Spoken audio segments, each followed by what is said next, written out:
Don is a concierge member. Thank you, Don. All well said, Bill, but I do not trust China. They have their agenda of world domination, and that includes putting America down. Well, it doesn't really matter, and I don't mean it as to be flippant or rude, whether you trust them or not, Don. I don't trust them. Who would trust them? But there's no plan B. You either make deals with them or the world descends into violent chaos. That's it. Thomas Merks, Maryville, Tennessee. As far as Taiwan and relations for peaceful unification, China does have a proven track record, and it's not good. All you need to do is look at the promises they made to Great Britain over Hong Kong, and we see how the Chinese Communist word means nothing. Again, same answer. There's no plan B. You get a deal, and you hope the deal works out well for China, and they don't go back on it. That's it. In a moment, something you might not know. Prescription drugs in America cost way too much, as you know, especially compared to other countries. That's because Big Pharma sets the rules and makes us pay the price. Thankfully, President Trump has just signed a new executive order to lower those prices, but change takes time. So All Family Pharmacy is stepping up and offering 20% off all meds, no insurance needed, now through June 30th. Get more than 200 essential medications, including your daily maintenance meds, antibiotics, ivermectin, and methylene blue. All orders include a doctor's prescription and ship right to your door. Please visit allfamilypharmacy.com/bill. Use code BILL20 for 20% off all medications. That's allfamilypharmacy.com/bill. Code BILL20 for 20% off. Take control, save money, make America healthy again. Looking for a hardware store that treats you like family? Welcome to True Value Schneider's Hardware, your local gem in Old Town St. Peters. For over 100 years, we're proudly serve you St. Charles County, providing everything from lawn and garden supplies to plumbing and electrical. Need a bolt or fastener? We've got you covered. And don't forget, we're a steel dealership. Whether you need sales, parts, or service, ask for Charlie or Jerry when you come in. We're here to help. Call 636-278-4461 or visit us online at truevalue.com/Schneiders. Hey, Tim Jones here. For 50 years, St. Louis homeowners have trusted one name with their outdoor dreams, Hydro Dynamics. From custom irrigation systems to stunning outdoor lighting, from expert drainage solutions to beautiful hardscapes, they transform ordinary yards into extraordinary dreamscapes. With certified experts that work with you to bring your vision to life, delivering unparalleled service every step of the way. Ready to make your dreamscape a reality? Visit hydrodynamicscore.com. That's hydrodynamicscore.com. Now the O'Reilly update brings you something you might not know. As you may know, I was in Beijing, China last week, and 36 years ago today, Chinese students marched through the streets of that city, demanding basic human rights. The protest ended with a brutal crackdown against the Chinese protesters. Here is the story of Tiananmen Square. Beginning in April 1989, 1 million people gathered in the center of Beijing, the Chinese capital. Frustrated by decades of financial stagnation, they call for the resignation of party leadership, open markets, and free elections. For weeks, the protesters held daily marches in Tiananmen Square, a public space established by dictator Mao Zedong. Despite a media blackout, Western reporters were able to transmit live footage of the protests using satellites. The crisis escalated in the early hours of June 4th, when communist troops entered the square. Soldiers fired on the civilians, no warning shots, they gunned them down. Tanks actually plowed into protesters. Hours later, the square was deserted. To this day, China has never released the tally of those killed or injured. Historians place the death count at about 10,000. And here's something else you might not know. The Chinese government is now more repressive than ever. It's a police state, cameras everywhere. There has never been a surveillance system like this on the planet. The communists have firm control over 1.5 billion citizens. That's about 5 times more than the USA. There is little public dissent because the law is clear. No violations of the, quote, normal social order. Of course, that could be anything. So the streets of Beijing are clean. Littering would be a violation. Public drug use, impossible. Homeless, not tolerated. There is no bail reform and never will be. Much like 1989, China remains a totalitarian state where dissent means certain punishment. Back after this. Crime at an all-time high, so you might already own a firearm, but less lethal options can avoid the financial and mental repercussions of pulling the trigger of a gun. Like Byrna's less lethal launchers, designed to incapacitate attackers with tear gas and kinetic ammunition. Even better, Byrna just announced their all-new compact launcher.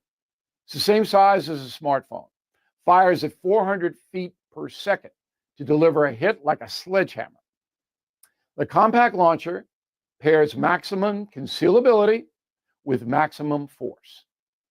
Plus, more than 80% of its components are sourced right here in the USA and hand-assembled in Fort Wayne, Indiana.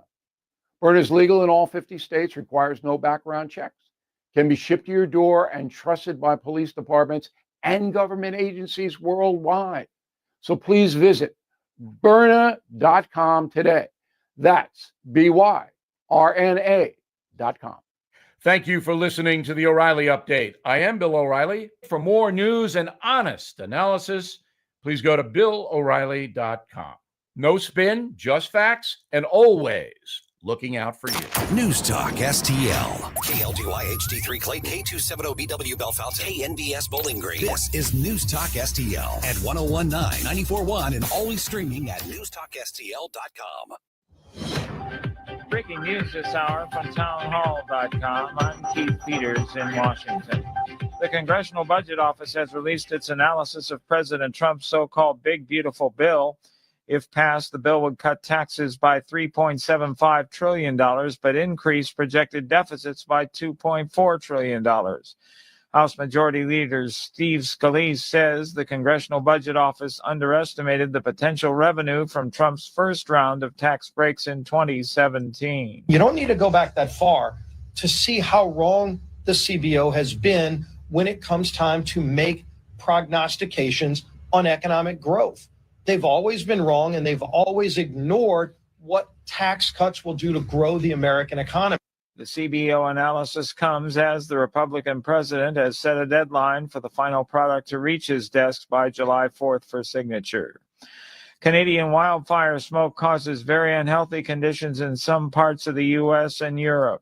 Air quality alerts in effect for parts of the country being hit by smoke from the Canadian wildfires. National Weather Service meteorologist Mark Chenard says, again, it's kind of back west, a little bit closer to the source of the fires. So we're talking more like Iowa up into the UP and Michigan, and then the eastern U.S., really anywhere from Georgia to New England, will have some impact. Canada is having another bad wildfire season, and more than 27,000 people in 3 provinces have been forced to evacuate.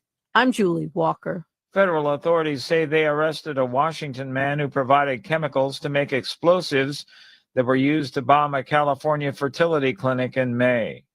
A mixed day on Wall Street with the Dow down by 91 points, the Nasdaq rose 61, the S&P 500 up a fraction. More on these stories at townhall.com. If you're living with pain, see how Relief Factor can help. I'm an artist and I'm in my studio. I listen to the radio all day and I'm hearing the ads about Relief Factor. And I've got pain in my neck and it's getting worse. And I'm thinking, well, I'm going to go ahead and order this. 2 weeks later, I've got much better range of motion. If you're experiencing pain at a certain point in life, I would get Relief Factor. Fight pain naturally with Relief Factor. Go to ReliefFactor.com and get your 3-week quick start today. Only $19.95. At Straight Talk, we are all about no-brainers. Calling grandma for her recipe, no-brainer. Streaming one more episode at 2 a.m., big no-brainer. Getting real unlimited data where you buy bananas, the ultimate no-brainer. Switch now and get a free Samsung Galaxy A16 5G or Moto G Power 5G 2025 with select plans. Straight Talk, real unlimited data. Available at Walmart and straighttalk.com. Offer valid through 7/20/25. Taxes and fees apply. Requires in-store activation of single line gold unlimited plan or higher. For network management practices, visit straighttalk.com/terms. Copyright 2025 Verizon. From the Michaels Flooring Outlet Weather Center. Tracking showers and thunderstorms into the afternoon. There's a very narrow window where a few of these storms could be strong, maybe even reaching severe limits. But wind would be the primary risks with any of these storms. That window quickly ends by the evening, transitioning to just showers and thunderstorms. Temperatures staying near 78 degrees, cloudy overhead, falling to the 60s overnight. Some rain possible on Thursday, tracking rain chances into the weekend. That's your first look forecast. I'm meteorologist Leah Hill. This hour of News Talk STL is brought to you by Stifel, serving investors for over 130 years. Contact your Stifel financial advisor at stifel.com. That's STIFEL.com. Another RX Watch, brought to you by Onder Law. There's an evil new twist in the tragic story of baby powder and its link to ovarian cancer. Recently uncovered documents reveal that talc can contain asbestos. The same asbestos that we know causes mesothelioma. Right, and ovarian cancer. In the 1970s, the industry wrote its own rules, allowing Johnson & Johnson to claim that its talc was asbestos-free, as long as it contained less than 1% asbestos. Of course, Johnson & Johnson helped write those rules. So while we're using hazmat suits to remove the asbestos from our homes, Johnson & Johnson was telling women it's safe for their bodies. Unbelievable. So if you've used talcum powder for feminine hygiene and contracted ovarian cancer, call Onder Law at 1-800-RX-WATCH. They've already won several large verdicts against Johnson & Johnson for women just like you. Call Onder Law at 1-800-RX-WATCH. That's 1-800-RX-WATCH or go to rxwatch.com. The choice of a lawyer is an important decision and should not be based solely upon advertisements. The news and talk. The tariffs are hurting China very badly. They have to have the U.S. market. That matters to St. Louis. Until they start abiding by fair trading rules. This is 101.9 and 94.1 News Talk STL. Tim Jones and Chris Arps in the afternoon. The 9 most terrifying words in the English language are, I'm from the government and I'm here to help. The more you remove voting from Election Day, the more opportunity you're offering for people to commit fraud. Are you not entertained? Are you not entertained? I think the Democrats are so short-sighted in this tactic they have now to just cheat at any cost to win elections. Lying dog-faced pony soldier. You said you were, but now you got to be honest. I'm going to be honest with you. What are we doing wrong here? As a former leader in the House, I think you can put your finger on it. It's called leadership. We don't have it. Tim Jones and Chris Arps.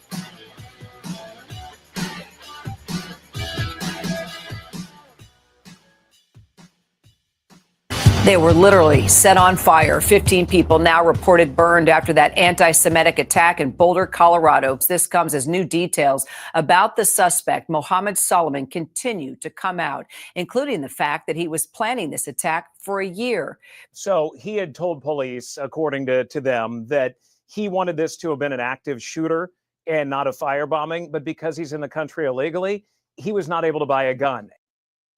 And most of the anti-Semitic left still has not much to say. That's the latest update from Boulder, Colorado. Welcome to the Tim Jones and Chris Arp Show, 101.9, 94.1 News Talk STL. Hope you're all safe and sound. We had another rash of horrific weather blow through the area, but nowhere near like what it was on May 16th. So we're all safe and sound and drying off here in the studio. Good afternoon, Chris Arps. Good afternoon, Tim Jones. I don't know if I so much believe that excuse. If a determined terrorist would have someone else buy the gun for him, be a straw purchaser.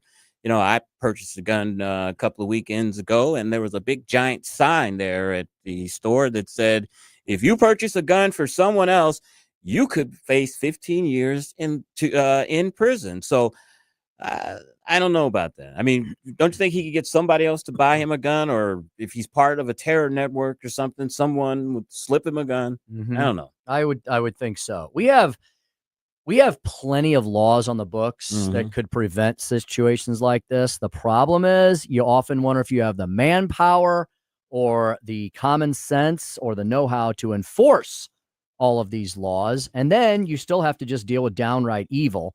And that's what you get with someone throwing Molotov cocktails and using a freaking lawn, one of those, it was one of those like Roundup type, one of those pesticide sprayers, pesticide sprayer as a modified flamethrower. So we'll continue to monitor that story and more. We have a big show for all y'all here today.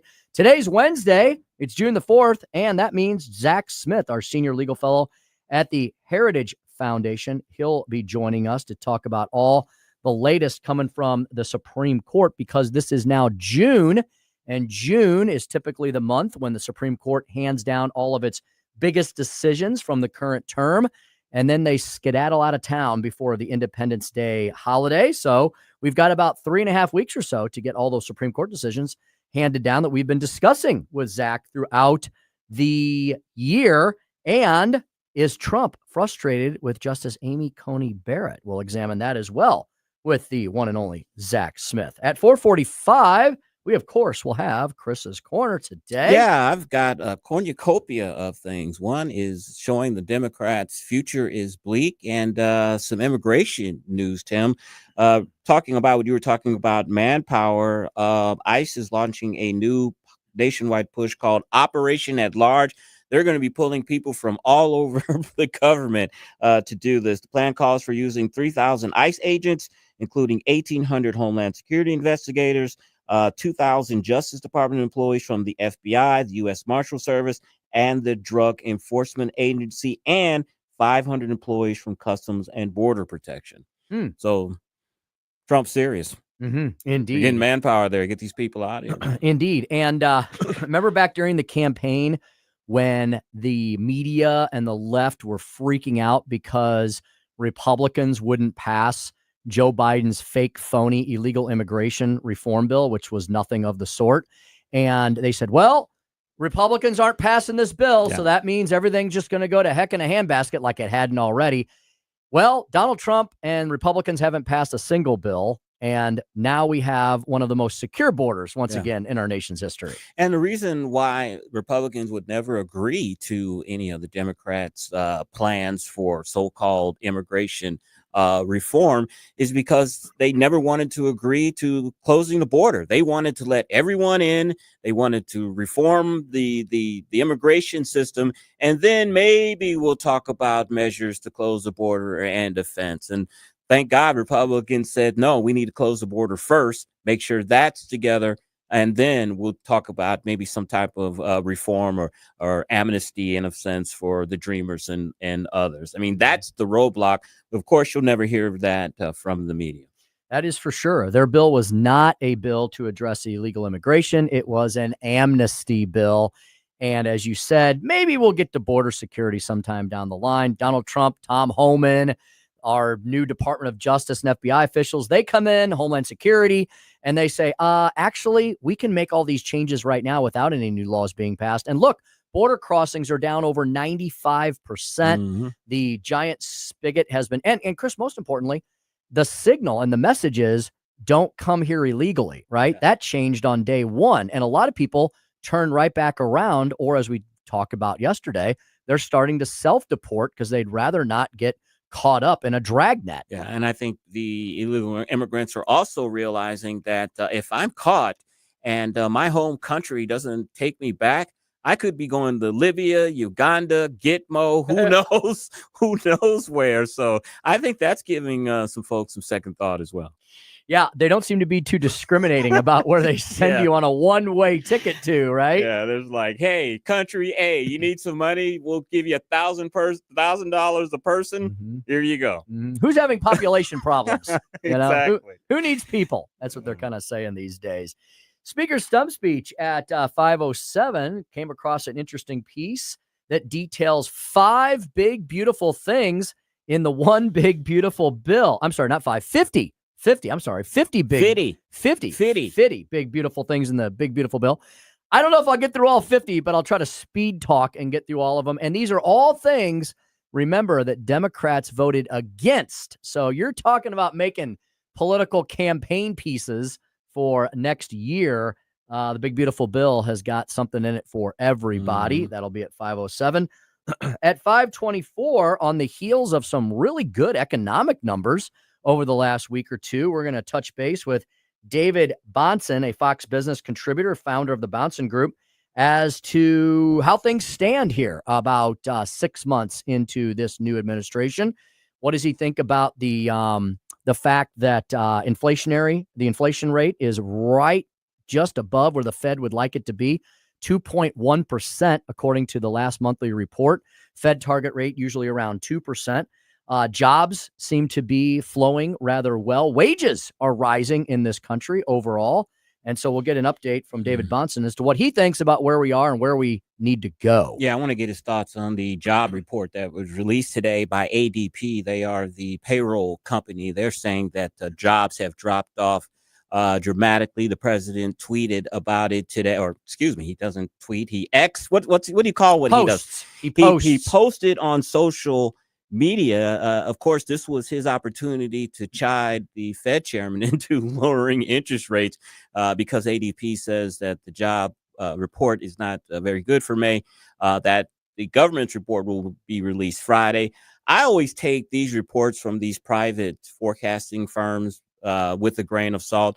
Sometimes they are close or they are right on with the government's official numbers. There have been times recently, Tim, where they have been nowhere close, way off to where the real official government numbers are. So they're saying that the job report is going to be bad. I don't know. I'm going to wait for the official Bureau of Labor Statistics numbers on Friday. We can also ask him about GDP report. I saw an article that GDP over the last 2 months has actually been rising at around 4%. Yeah. And that the bad news on the, the GDP numbers always get revised. And usually during the Biden administration, they got revised downward. The Trump GDP number, I think from the first quarter of the year, got revised upwards. So it was not nearly as bad as it was. So things seem to all be heading in the right direction with the economy. If you can get the tariff situation figured out, it should be Katie bar the door. I know the markets were a little mixed earlier today, and they ended mixed, completely mixed messages here. The Dow was down 90 points, but the NASDAQ was up 60. So the tech-heavy, the forward-thinking NASDAQ was up 60 points again, and that's, I think, a 7 or 8 day win streak for the NASDAQ. So interesting indeed. Exactly. And, one thing I want to ask our guest Bahnsen about, too, is the point that the speaker made over the weekend, which, of course, the media doesn't cover this. But the CBO, of course, is scoring the big, beautiful bill, is adding to the deficit. But they're scoring that on 1.8% growth. And I think we're going to have 3% growth like President Trump had in the first term. He promised that. People thought he was nuts. So that's one figure. I want him to explain more about that and just show the disingenuousness of the Democrats' argument of saying this is anemic growth is what these projections are based on. Yeah, maybe it'd be nice if they were a little more positive and a little more forward thinking. 5:45. That is our final segment of the show. We will prepare you for Larry Connor's USA. We'll catch you up on anything that we missed that you need to know, and we'll prepare you for the rest of the evening. Well, remember we were discussing the auto pen controversy. Apparently that story still has legs. In fact, today, Chris, a fellow that we've interviewed several times, Daniel Turner from Power of the Future, he was testifying up on Capitol Hill, and he caught the attention of Chairman James Comer of the Oversight Committee. Comer and Daniel Turner discussed during their conversation today that Chairman Comer is very concerned about Biden's executive orders and the auto pen scandal as they relate to some of the climate change funding that was signed pursuant to that auto pen. Like I said yesterday, I think this is more of a great political story than a legal story. You've got to have somebody in the administration that said that the president was incapacitated or had no idea that he was that the auto pen was being used in his name. I just think that's going to be tough to prove. I think he was incompetent, incapacitated, no doubt. I just think it's going to be something that's going to be hard to prove. Yeah, he probably will. That won't stop Congress from investigating it, though. That's what I'm saying. That's why I'm saying it's a great political story. A legal story, I don't know. Turner said, if the American people don't know if it was the president or an auto pen-enabled staffer who signed controversial orders, that's deceit to the core. When an and here, you know what? Here's one piece that could probably be used in a court of law. When an organization tied to Stacey Abrams is awarded $2 billion for climate, That's not public service. That's a massive grift with working families picking up the tab. Stacey Abrams has nothing to do with climate change matters. She allegedly works on election integrity matters. So there's an example of why in the world did a woman in Georgia, a failed gubernatorial candidate who works on election integrity matters, get a $2 billion federal grant for climate change? Because this is why, Tim, is because as the weather gets warmer, that's going to decrease people wanting to vote because it's just going to be so damn hot, or it's just going to be so cold and miserable. So she needs to work on countermeasures so that when it is 80 degrees in November and it's just stifling hot, that they can have some countermeasures to get people to the votes so we can make sure Democrats keep being elected. That's the tie-in. Sounds like Stacey may need to hire you to be her consultant so she doesn't get in trouble when she goes and testifies on Capitol Hill. I would love to have them subpoena her and have them ask her about this in a public hearing, as to what her election integrity efforts have to do with a climate change grant. So that would be and you know what? Indeed. And too, during the whole climate issue, when there was money to be made with it, a lot of folks, and I remember Cleaver years ago was saying that African Americans were being left behind in the green energy boom. So maybe this is her way of getting her piece of the pie, as Jefferson's theme song says, moving on up perhaps to the east side. Well, Chris, everyone's trying to grift off the failure, and that includes our favorite crazy French lady, Corinne Jean-Pierre. Did you hear about her? I try not to. She wrote a book. Oh, did she? She is leaving. She has left the Democratic Party. Oh, She's declared herself an independent. She's an independent thinker. Sure. And she wrote a book about the broken White House. Oh, how does that work out? Yeah, wow. This is basically a CYA book. Yes. Because you're working with the president every single day. You're his spokesperson. KJP, how in the world? And you said, remember, there's a clip of her, a quote of her saying that the president outworks her and she has trouble keeping up with him at times. So she's got to write a book to try to cover that statement. Is that all just BS or what? I heard producer Johnny earlier comment on this story, and he said that she's just mad because she didn't get a TV show like Jen Psaki. Maybe. I don't know. You know, she had a chance. They were trying to push her out of the administration. They were giving her the abortion group. They wanted to put her in Emily's a think list. They were going to make her the president of Emily's list, which paid like $600,000 or $800,000 a year. And she was like, "No, you're not going to push me out. I'm going to stay being the White House press spokesperson and do a terrible job." Sounds like she should have taken what was behind door number 1. Sure should have. Instead of number. That could have been that's a job you have until you retire to the beach and drink your umbrella. Indeed. All right, folks, we're going to head to a break here in a minute. We are keeping one eye on our partners over at KMOE First Alert 4, the First Alert radar. There are still storms in the area, and now there are some flash flood warnings out there right now. So even though the bulk of the most severe activity has moved off to our northeast into Illinois, make sure you stay weather aware, and especially do not be crossing roads that you cannot see the bottom of the pavement with all this flash flooding occurring. So just be very careful as you're out and about. We'll keep you updated if there's any more severe activity heading our way. We're still in this very stormatic season here as we enter into the early summer months.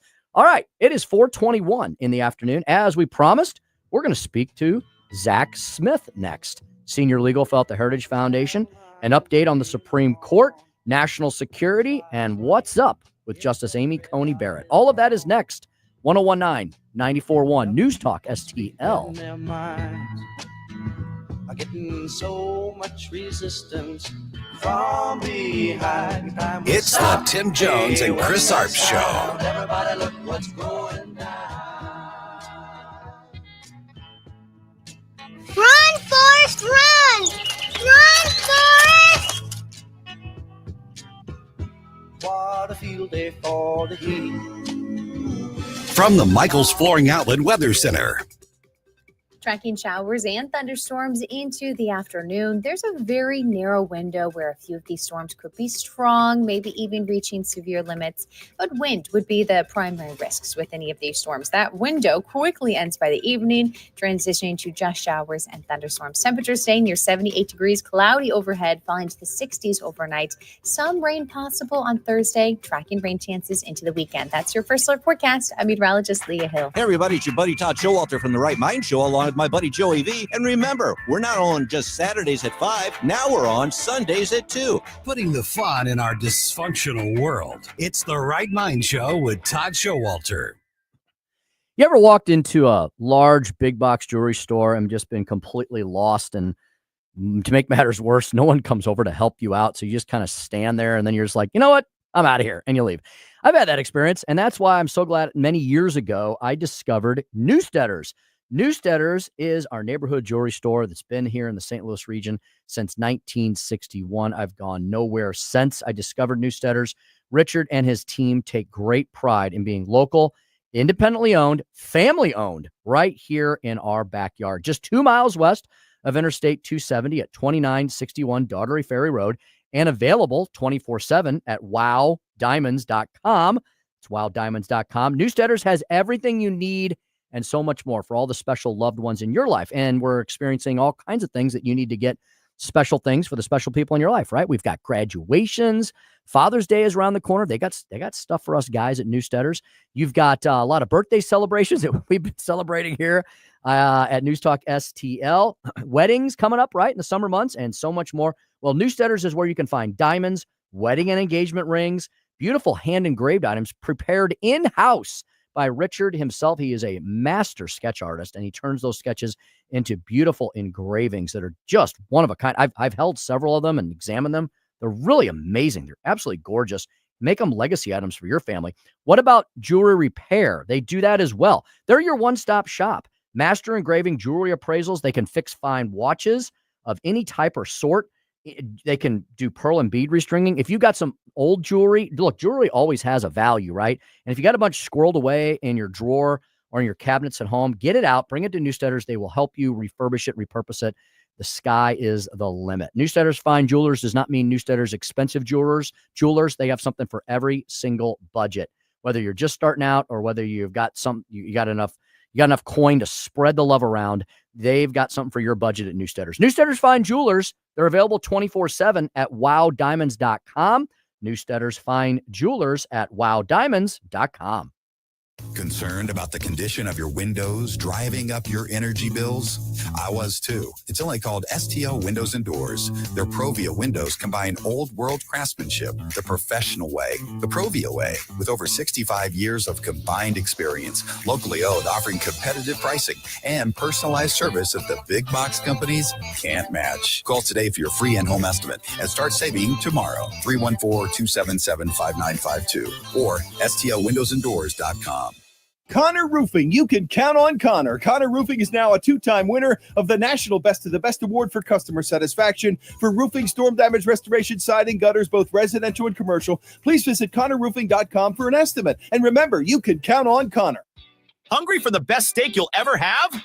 Head to the heart of Moscow Mills and discover Harry J's, a local landmark and family-owned steakhouse, serving up excellence since '98. From mouth-watering appetizers to decadent desserts, Harry J's has something for everyone. Enjoy our extensive bar selection while soaking in our friendly family atmosphere. Whether dine in or carry out, your meal is prepared to perfection. Make the drive to 300 Main Street and treat yourself to a taste of Moscow Mills' finest. Harry J's, more than a steakhouse. We're a tradition. News Talk STL is proud to have Doug Voss of Safe Money Radio as part of our lineup each week. Doug has been a staple on the St. Louis radio airways for many years as one of the leading financial experts in the area. You can now hear Doug and Safe Money Radio 2 times every weekend on News Talk STL. But in case you miss anything, you can check it all out at DougVossSafeMoneyRadio.com. You could also reach Doug at 844-676-SAFE. That's 844-676-7233. Doug Voss is a registered representative. Securities offered through DHL Securities, LLLP, member FINRA and SIPC. News Talk STL. This hour of Jones and Arps is brought to you by Stifel. Contact your Stifel financial advisor at stifel.com. That's STIFEL.com.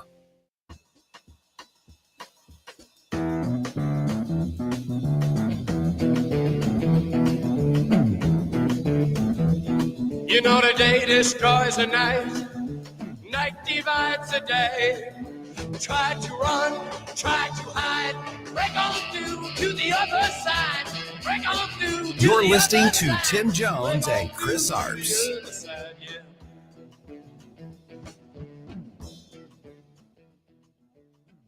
So we have heard from multiple sources that Donald Trump has complained about all three of the people that he appointed to the Supreme Court bench, but much of that ire has been focused on Amy Coney Barrett. A lot of this has been fueled by Trump's allies on the far right, who have argued to him that she is not presenting herself in these rulings the way that she presented herself in interviews to get the job. And some of these allies have even speculated that part of the reason that she is ruling the way that she is because of menacing threats against her and her family. And that has caused President Trump to speculate if things would be easier for Amy Coney Barrett if she had more security.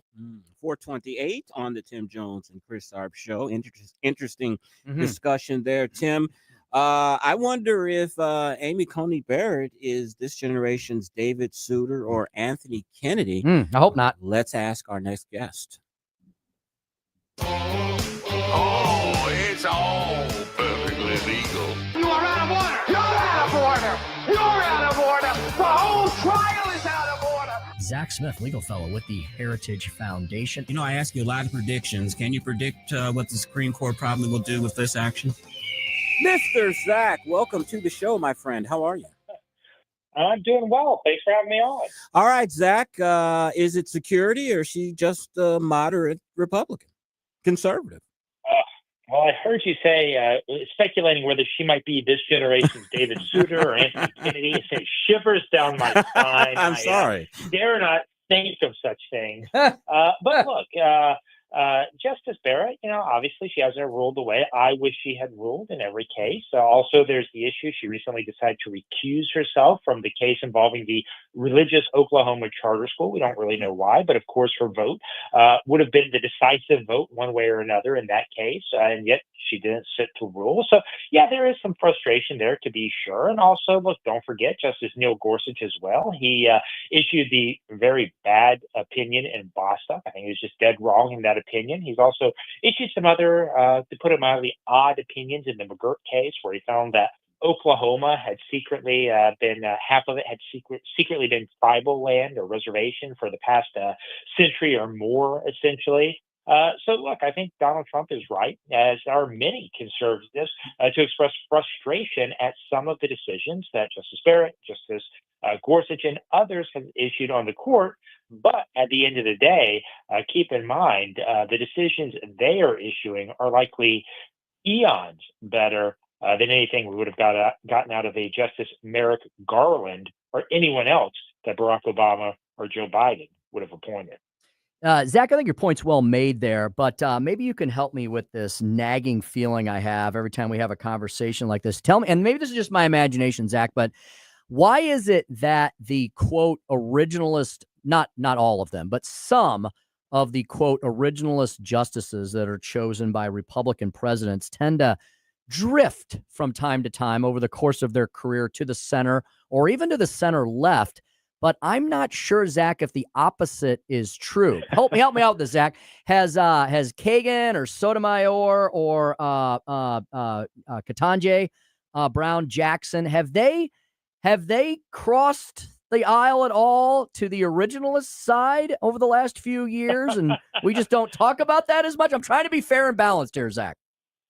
Well, they say they're, Justice Kagan infamously said we're all textualists now, Tim. So maybe, who knows? No, and I say that tongue in cheek because obviously Justice Kagan, Justice Jackson are certainly not originalists or textualists in the sense, in any meaningful sense that I would agree with them. They're certainly more on the living constitutionalist side of the spectrum. But look, I've noticed the same phenomenon. I think many other conservatives have noticed the same phenomenon as well. And I think it's a reason many conservatives especially have been so critical of Justice Barrett, Justice Gorsuch, Justice Kavanaugh, Chief Justice Roberts, and others as well. But look, I think Justice Clarence Thomas, Justice Samuel Alito, they are likely two of the next members of the court to think about retiring. I would be incredibly sad to see either of them go because they are both rock-ribbed, not only originalists, textualists, but just all-around conservative judges who faithfully apply the law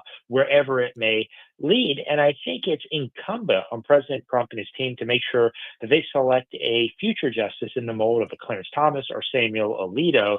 And I think what we're hearing right now, although it's often in very, intense type language, is that they are laser focused on making sure that they get someone like a Clarence Thomas or Samuel Alito and not someone like an Anthony Kennedy or David Souter. Speaking with Zack Smith, Senior Legal Fellow at the Heritage Foundation. Zack, the court has decided to hear a case that Tim and I are interested in. It's a political case. They will decide a case questioning whether Republicans can challenge an Illinois law allowing mail-in ballots that arrive after Election Day to be counted. Tell us more about this case, Zack.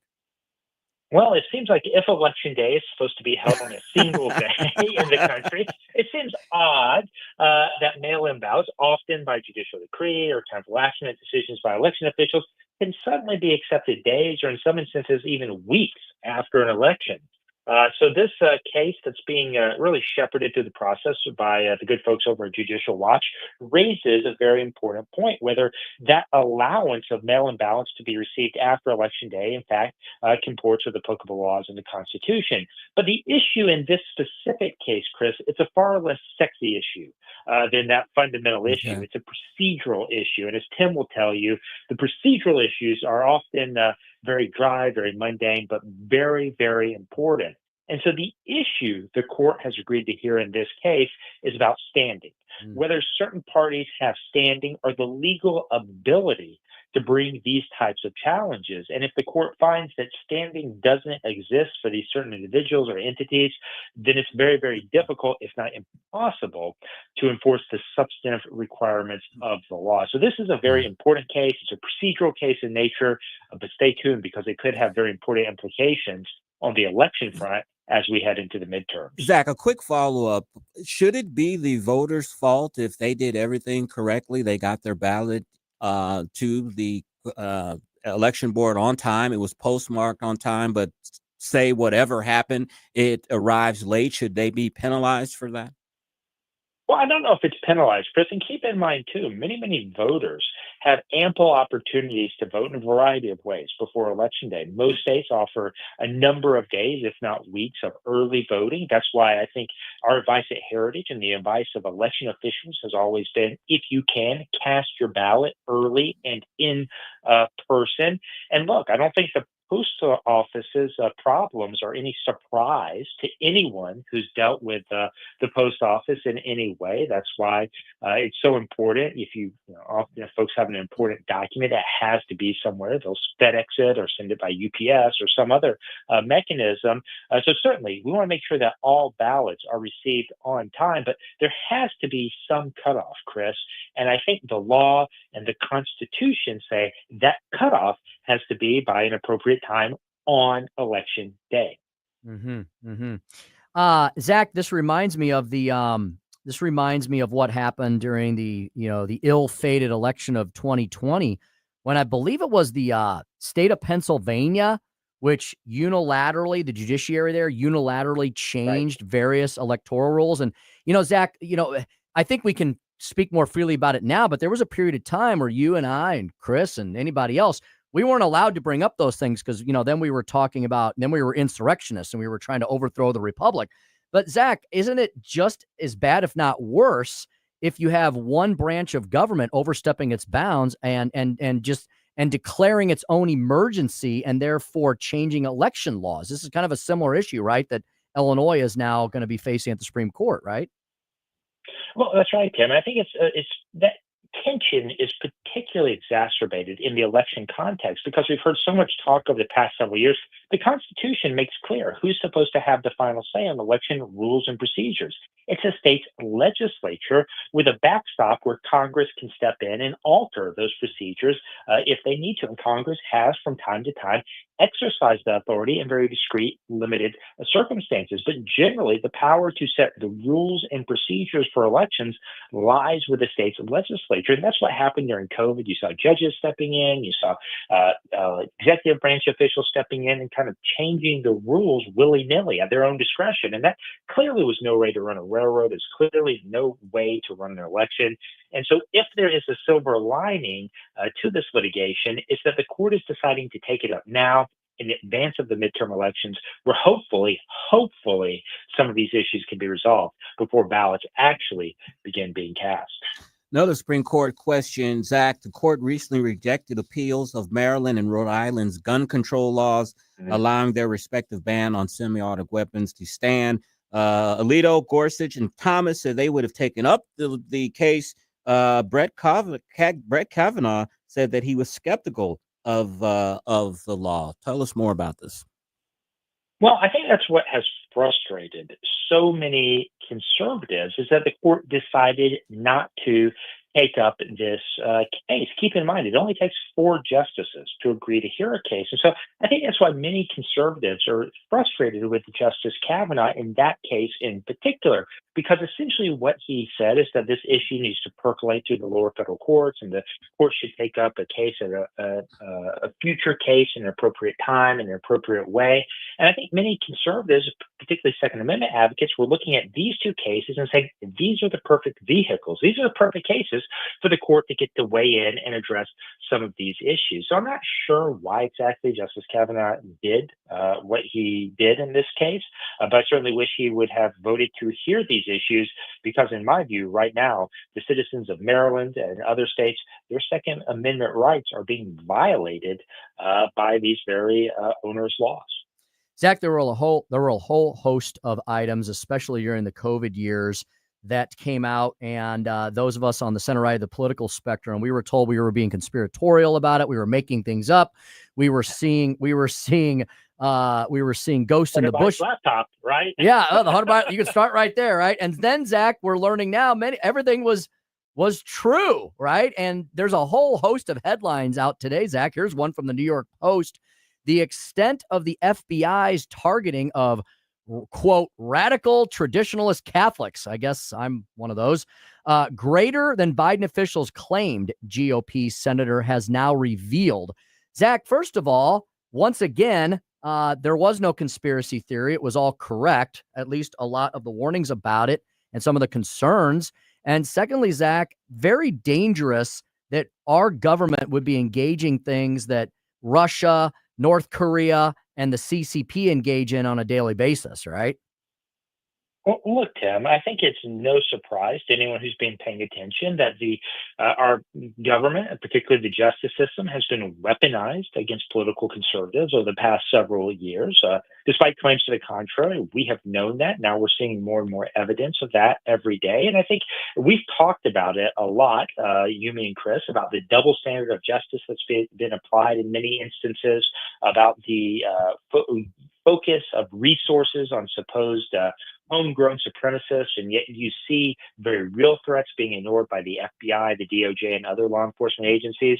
So the good news is that Pam Bondi, the Trump administration, they have made massive efforts so far to redirect the FBI, to redirect federal law enforcement, to redirect federal prosecutors to tackling very important, very real issues like immigration, to more even-handedly apply the law.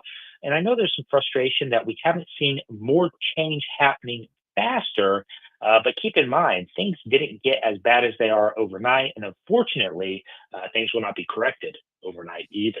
And finally, Zach, last Thursday, a rare unanimous decision on environmental reviews. Tell us about that.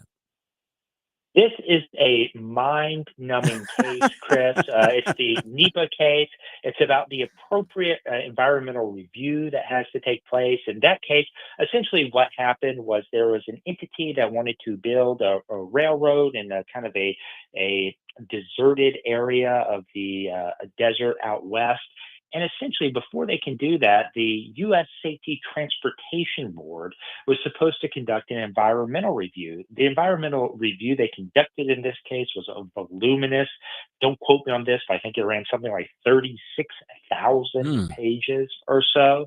And yet the D.C. Circuit Court of Appeals said that was not enough and sent it back down for further review. Well, the Supreme Court, in an opinion by Justice Kavanaugh, basically said that no, that all the courts are supposed to do in this case is make sure that the review has been done, that environmental factors have been considered appropriately and adequately, and that courts really are not supposed to weigh in on the factual determinations. And this was an interesting case for a number of reasons, but keep in mind, last term, you had the Loper-Bright case come down where essentially courts said they weren't going to give deference to administrative agencies anymore. But in this case, Justice Kavanaugh of the Supreme Court basically explained how Loper-Bright should interact with some of these very intricate environmental statutes. So hopefully this will help cut through some of the red tape and allow this railroad to move forward. Is it surprising that it was unanimous and the liberal justices went along with this? Well, I think it shows just how ridiculous the D.C. Circuit's decision was. Okay. Indeed. Zach, it's June, and that means Supreme Court hand-down time, right? Zach, could you maybe remind us in the closing couple minutes here, maybe the top 2 to 3 matters that you're looking forward to the Supreme Court ruling upon before they head out for the Independence Day holiday? Yeah, well, buckle up. It's going to be a busy few weeks. In fact, we have an opinion day tomorrow, I believe, where they will hand down some of those opinions. You have the Estados Unidos case versus Smith & Wesson, where essentially Mexico sued Smith & Wesson, saying that the gun manufacturer is responsible for the violence in Mexico, not the failed Mexican policies, the cartels, anything like that. So that'll be a very interesting one. Essentially, the purpose of that lawsuit is to try to drive gun manufacturers out of business or make it prohibitively expensive for them to do business. So stay tuned. Watch that one very closely. There's the Free Speech Coalition versus Paxton case, essentially where the court is being asked to decide essentially what level of review applies, but more importantly, whether and how states can regulate obscene material such as pornographic material when it comes to minors being exposed to that. Then, of course, there's also the Scarametti versus United States case, where essentially the state of Tennessee banned gender mutilation surgeries for minors. The Biden administration initially sued the state of Tennessee, saying that that law banning those gender mutilation surgeries violated the Equal Protection Clause of the Constitution. That's clearly wrong. And thankfully, the Trump administration came in and actually sided with Tennessee and said, no, this law does not violate the Equal Protection Clause. We actually support the law, but the court should go ahead and decide this case so that similar types of lawsuits cannot be brought in the future, hopefully. So that's just a few of the cases I'm watching, but stay tuned. It's going to be a busy few weeks as the Supreme Court winds down its term. And before we close up here, Zach, you had a scheduled trip to St. Louis to visit us here in the studio last month. It was postponed. Has that trip been rescheduled? Will we see you anytime soon, Zach, in person? Well, it has not been rescheduled yet, Chris, unfortunately. I'm still playing chess with my calendar for the rest of the year right now. But as soon as it does, if you guys are willing to see me in person, I'd love to come out and say hello. Always. That is Zack Smith, Senior Legal Fellow at the Heritage Foundation. He's on X at TZ Smith and on heritage.org. Zach, have a great weekend, my friend, and we'll talk to you next Wednesday. Sounds great. Great talking to you guys. Take excellent. And Chris's Corner, 445. Democrats have a double standard when it comes to our good friend, Representative Maxine Waters. I'll give you more of that on Chris's Corner. You're listening to the Tim Jones and Chris Arps Show on 1019 94.1 News Talk STL.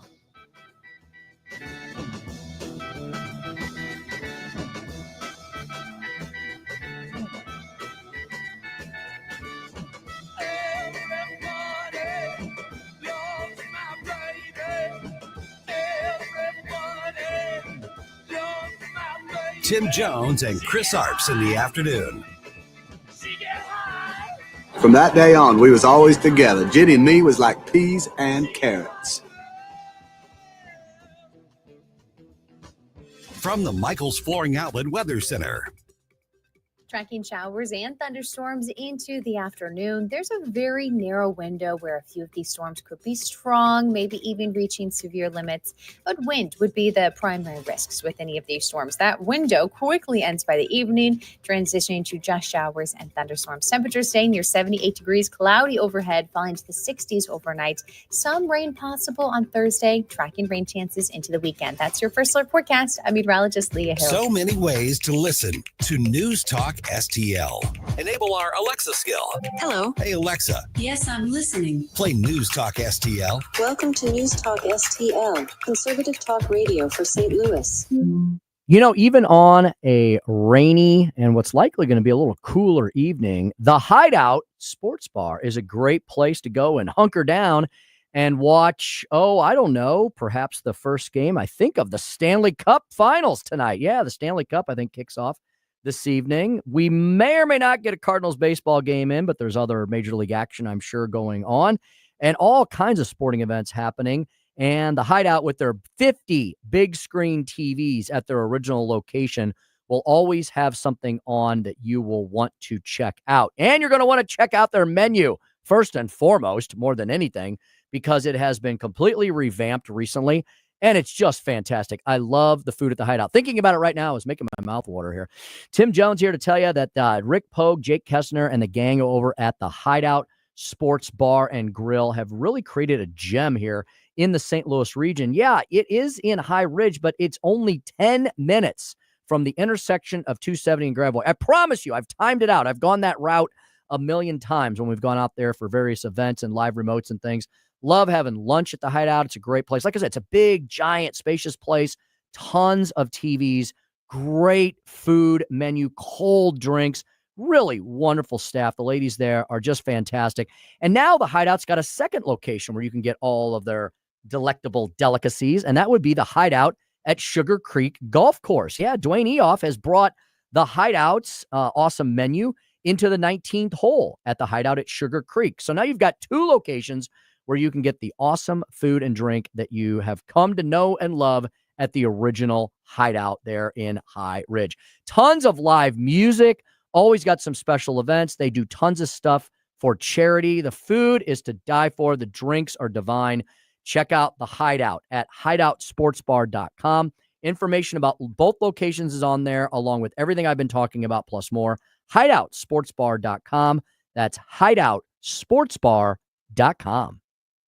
Hey, firearms enthusiast, looking for a family and veteran-owned shop with a wide selection of products and services? Head to DG Firearms, 115 Business Highway 61 North in Bowling Green. DG Firearms has been your one-stop shop for custom ARs, Cerakoting, laser engraving, gunsmithing, suppressors, ammo, and reloading supplies. DG Firearms, 115 Business Highway 61 North in Bowling Green, and online at dgfirearmsllc.com.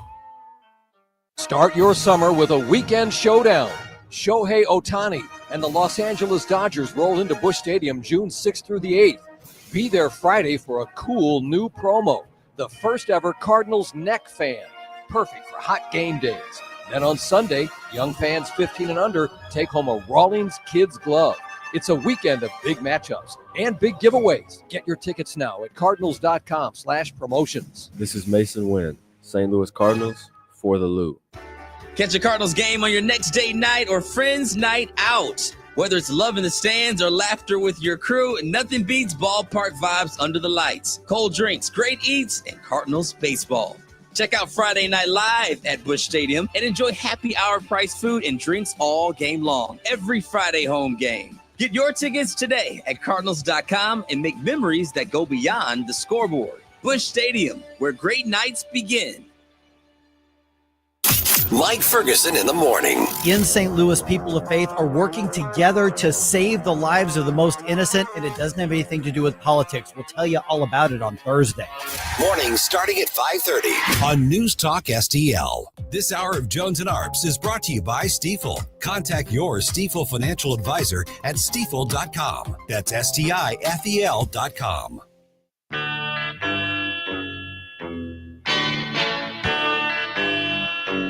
You're listening to Tim Jones and Chris Arps.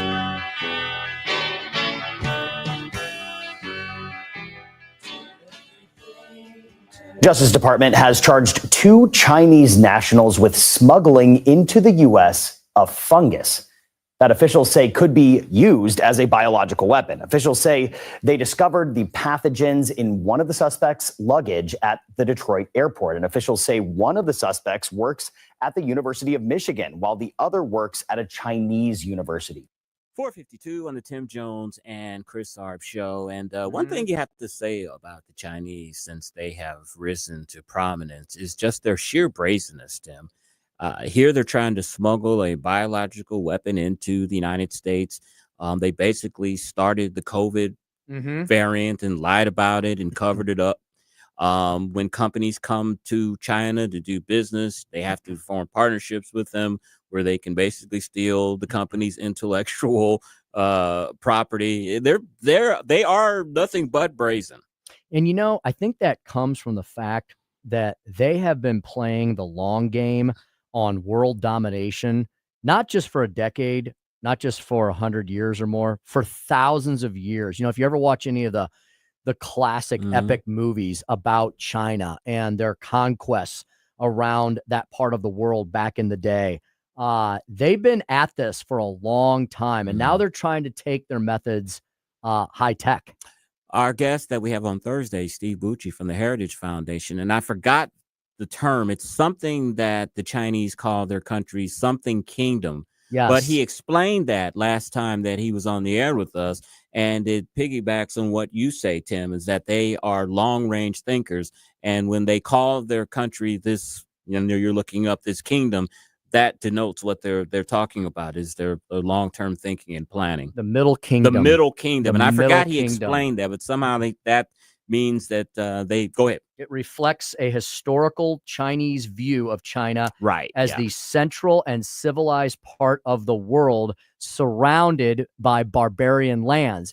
And this is exemplified. There was a series out. I don't know if Joe, did you see Marco Polo series? It was Netflix series, Marco Polo. Good Geico and, commercial. Yeah, exactly. So there's a series on Marco Polo. Pretty wild, pretty rough. As you can imagine, lots of violence and sex and something like that. And also, okay, you're not watching a historical drama, but it is based on what happened. Sure. Okay, so it's the story about the Italian explorer Marco Polo, who goes into the Khan's court, and it's not Genghis Khan, it's the grandson. So like there was Genghis Khan, and then it skipped a generation. I think that Khan died early, and then it's his son. So it's the grandson of Genghis Khan. And most of the series is about, and they're Mongolian, right? They're the Mongols. And most of the series is about their battles with the Kingdom of China. And China always viewed the Mongols as basically the barbaric horde, and the Mongols thought the Chinese were basically scum. You know, so there you have it. That's pretty much the history of the world. Yes, it is. Joey, let's go ahead and get to a little Carner. Chris.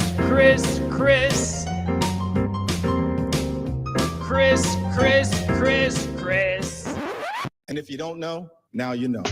And now, Chris's Corner. You know, if you're a political junkie and maybe you don't want to watch the first night of the Stanley Cup playoffs or anything else, maybe you want to watch the New York City Democratic mayoral primary debate tonight. Exciting. Andrew Cuomo, the former mayor who resigned in disgrace, is making a comeback. The polls say that he is leading. So I think tomorrow, Tim, about this time, maybe a little 20 minutes prior to this, we'll be talking about the New York City mayoral debate tomorrow. I think there is going to be some fireworks. Sweet. Here's something that's very interesting. You've been in politics. You know how ethics reports, campaign finance reports, how those things are taken very, very seriously. Here in Missouri, people have gotten fines for hundreds of thousands of dollars for, some would say, minor infractions of the ethics rules. Maxine Waters, her campaign has agreed to pay the FEC a fine of $68,000 after they violated campaign finance law. You know, what's the big deal here? Here's the big deal that stood out to me is she understated contributions and expenditures by hundreds of thousands of dollars per the FEC filings. Not a couple of $100 here, $1,000, $2,000 here, hundreds of thousands of dollars. She only gets a $68,000 fine out of that.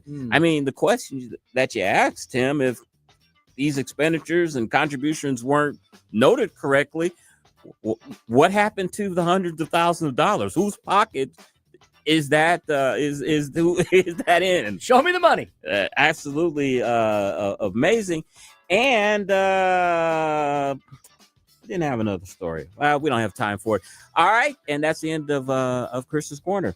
Tim, who we Speaker Stone speech today, sir? Yeah, we're talking about the 50 beautiful things in the big beautiful bill. Chris, I am stunned by that story. How do you misstate things by hundreds of thousands of dollars? I don't know. What are you spending it on in the first place? And how do you only get a $68,000 fine after misappropriating hundreds of thousands of dollars? It's good to be the queen. I guess so. They don't want the racism tag thrown on them if you investigate her.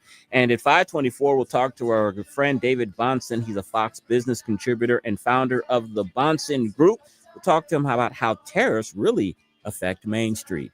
Listening to the Tim Jones and Chris Arps show on 101.9 94.1 News Talk STL, #1 for live and local conservative talk. To everything turn. I've got a great evening planned for you. We start with dining at the Oak Street Inn Lounge in Cottleville. We enjoy sunset on the rooftop, then down to the speakeasy. Just one visit, you're going to see why I'm always talking about the Oak Street Inn and Lounge. Plus, you might want to plan a staycation, a romantic getaway. Check out oakstreetinandlounge.com for various events this summer. Oak Street Inn and Lounge, Cottleville. Oak Street Inn and Lounge, Cottleville. Dude, this house is perfect. Crumbs everywhere, sticky counters. I've already texted the colony. Sweet, I'll bring my 500 cousins. This'll be the biggest ant rager of the summer. Let's party! Wait, what's that sound? Oh, no, it's those trucks with the green wheels. Party's over, man. Party's over. This is Derek, the owner of All Solutions Pest Control. We'd love to help you out. Give us a call today for a free estimate at 636-486-7888. If a pest-free home is your goal, call All Solutions Pest Control. Springtime in St. Louis, and if you hate to paint, do what your neighbor Mr. Rob Miller from Harvesttown Auto Body in St. Peters did. He called Rhino Shield. Rob, what was the thought process for going with Rhino Shield as a business owner? My family's business is over 10,000 square feet, and it did not have the curb appeal I wanted. Rob, tell everyone how the experience was with Rhino Shield from start to finish. The process that I liked was when you came out, you gave me all of these options that would fit my building. Our building was really faded. I don't want to have to paint my building again.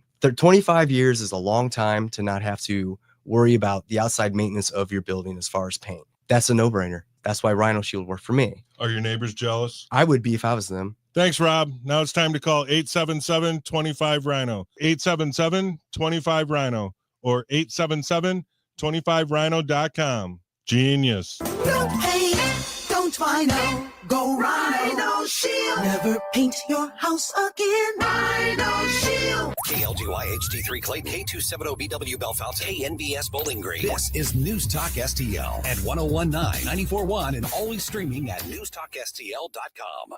I'm Keith Peters in Washington. House GOP leaders briefed reporters Wednesday as their counterparts in the Senate are set to consider President Trump's big, beautiful bill. Speaker Mike Johnson says President Trump is upset with Elon Musk for speaking out against the bill. I talk to President Trump, all the time, multiple times a day. Obviously, we've talked about this. As you know, he's not delighted that Elon did a 180 on that. Musk has openly criticized the legislation as pork-filled and a disgusting abomination. Despite the criticism, Senate Majority Leader John Thune has voiced optimism that the upper chamber can help move the mega bill by the White House's proposed July 4th deadline. Europe and the United States say progress has been made, but there was no breakthroughs during a meeting in Paris to negotiate a settlement of a tense tariff spat with worldwide economic ramifications between two global economic powerhouses. EU Trade Commissioner Maroš Šefčovič says this week's tariff talks have made progress. Our goal, of course, is to maintain the momentum, and we agree that after these technical talks would be concluded, it will come again back to our video conferencing and assess the progress and charter the way forward. Shefkovich met Wednesday with his American counterpart, U.S. Trade Representative Jameson Greer, on the sidelines of a meeting for the Organization for Economic Cooperation and Development. President Trump says he spoke with Russian President Vladimir Putin on Wednesday and that the Russian leader told him very strongly that he will respond to Ukraine's weekend drone attacks on Russian airfields. More on these stories at townhall.com. If you're living with pain, see how Relief Factor can help. My back got injured very bad. I was off work for about a year. I heard about Relief Factor from my wife. I took it every day, 3 times a day for 3 weeks. Looked at her and I said, the pain is gone. And she said, I'm glad it helped. I said, no, you don't understand. It's gone. Fight pain naturally with Relief Factor. Go to relieffactor.com and get your 3-week quick start today. Only $19.95. At Straight Talk, we are all about no-brainers. Calling grandma for her recipe, no-brainer. Streaming one more episode at 2 a.m., big no-brainer. Getting real unlimited data where you buy bananas, the ultimate no-brainer. Switch now and get a free Samsung Galaxy A16 5G or Moto G Power 5G 2025 with select plans. Straight Talk, real unlimited data. Available at Walmart and straighttalk.com. Offer valid through 7/20/25. Taxes and fees apply. Requires in-store activation of single line gold unlimited plan or higher. For network management practices, visit straighttalk.com/terms. Copyright 2025 Verizon. Here's the Wall Street Business Report. Stocks drifted through. From the Michaels Flooring Outlet Weather Center. Tracking showers and thunderstorms into the afternoon. There's a very narrow window where a few of these storms could be strong, maybe even reaching severe limits. But wind would be the primary risks with any of these storms. That window quickly ends by the evening, transitioning to just showers and thunderstorms. Temperatures staying near 78 degrees, cloudy overhead, falling to the 60s overnight.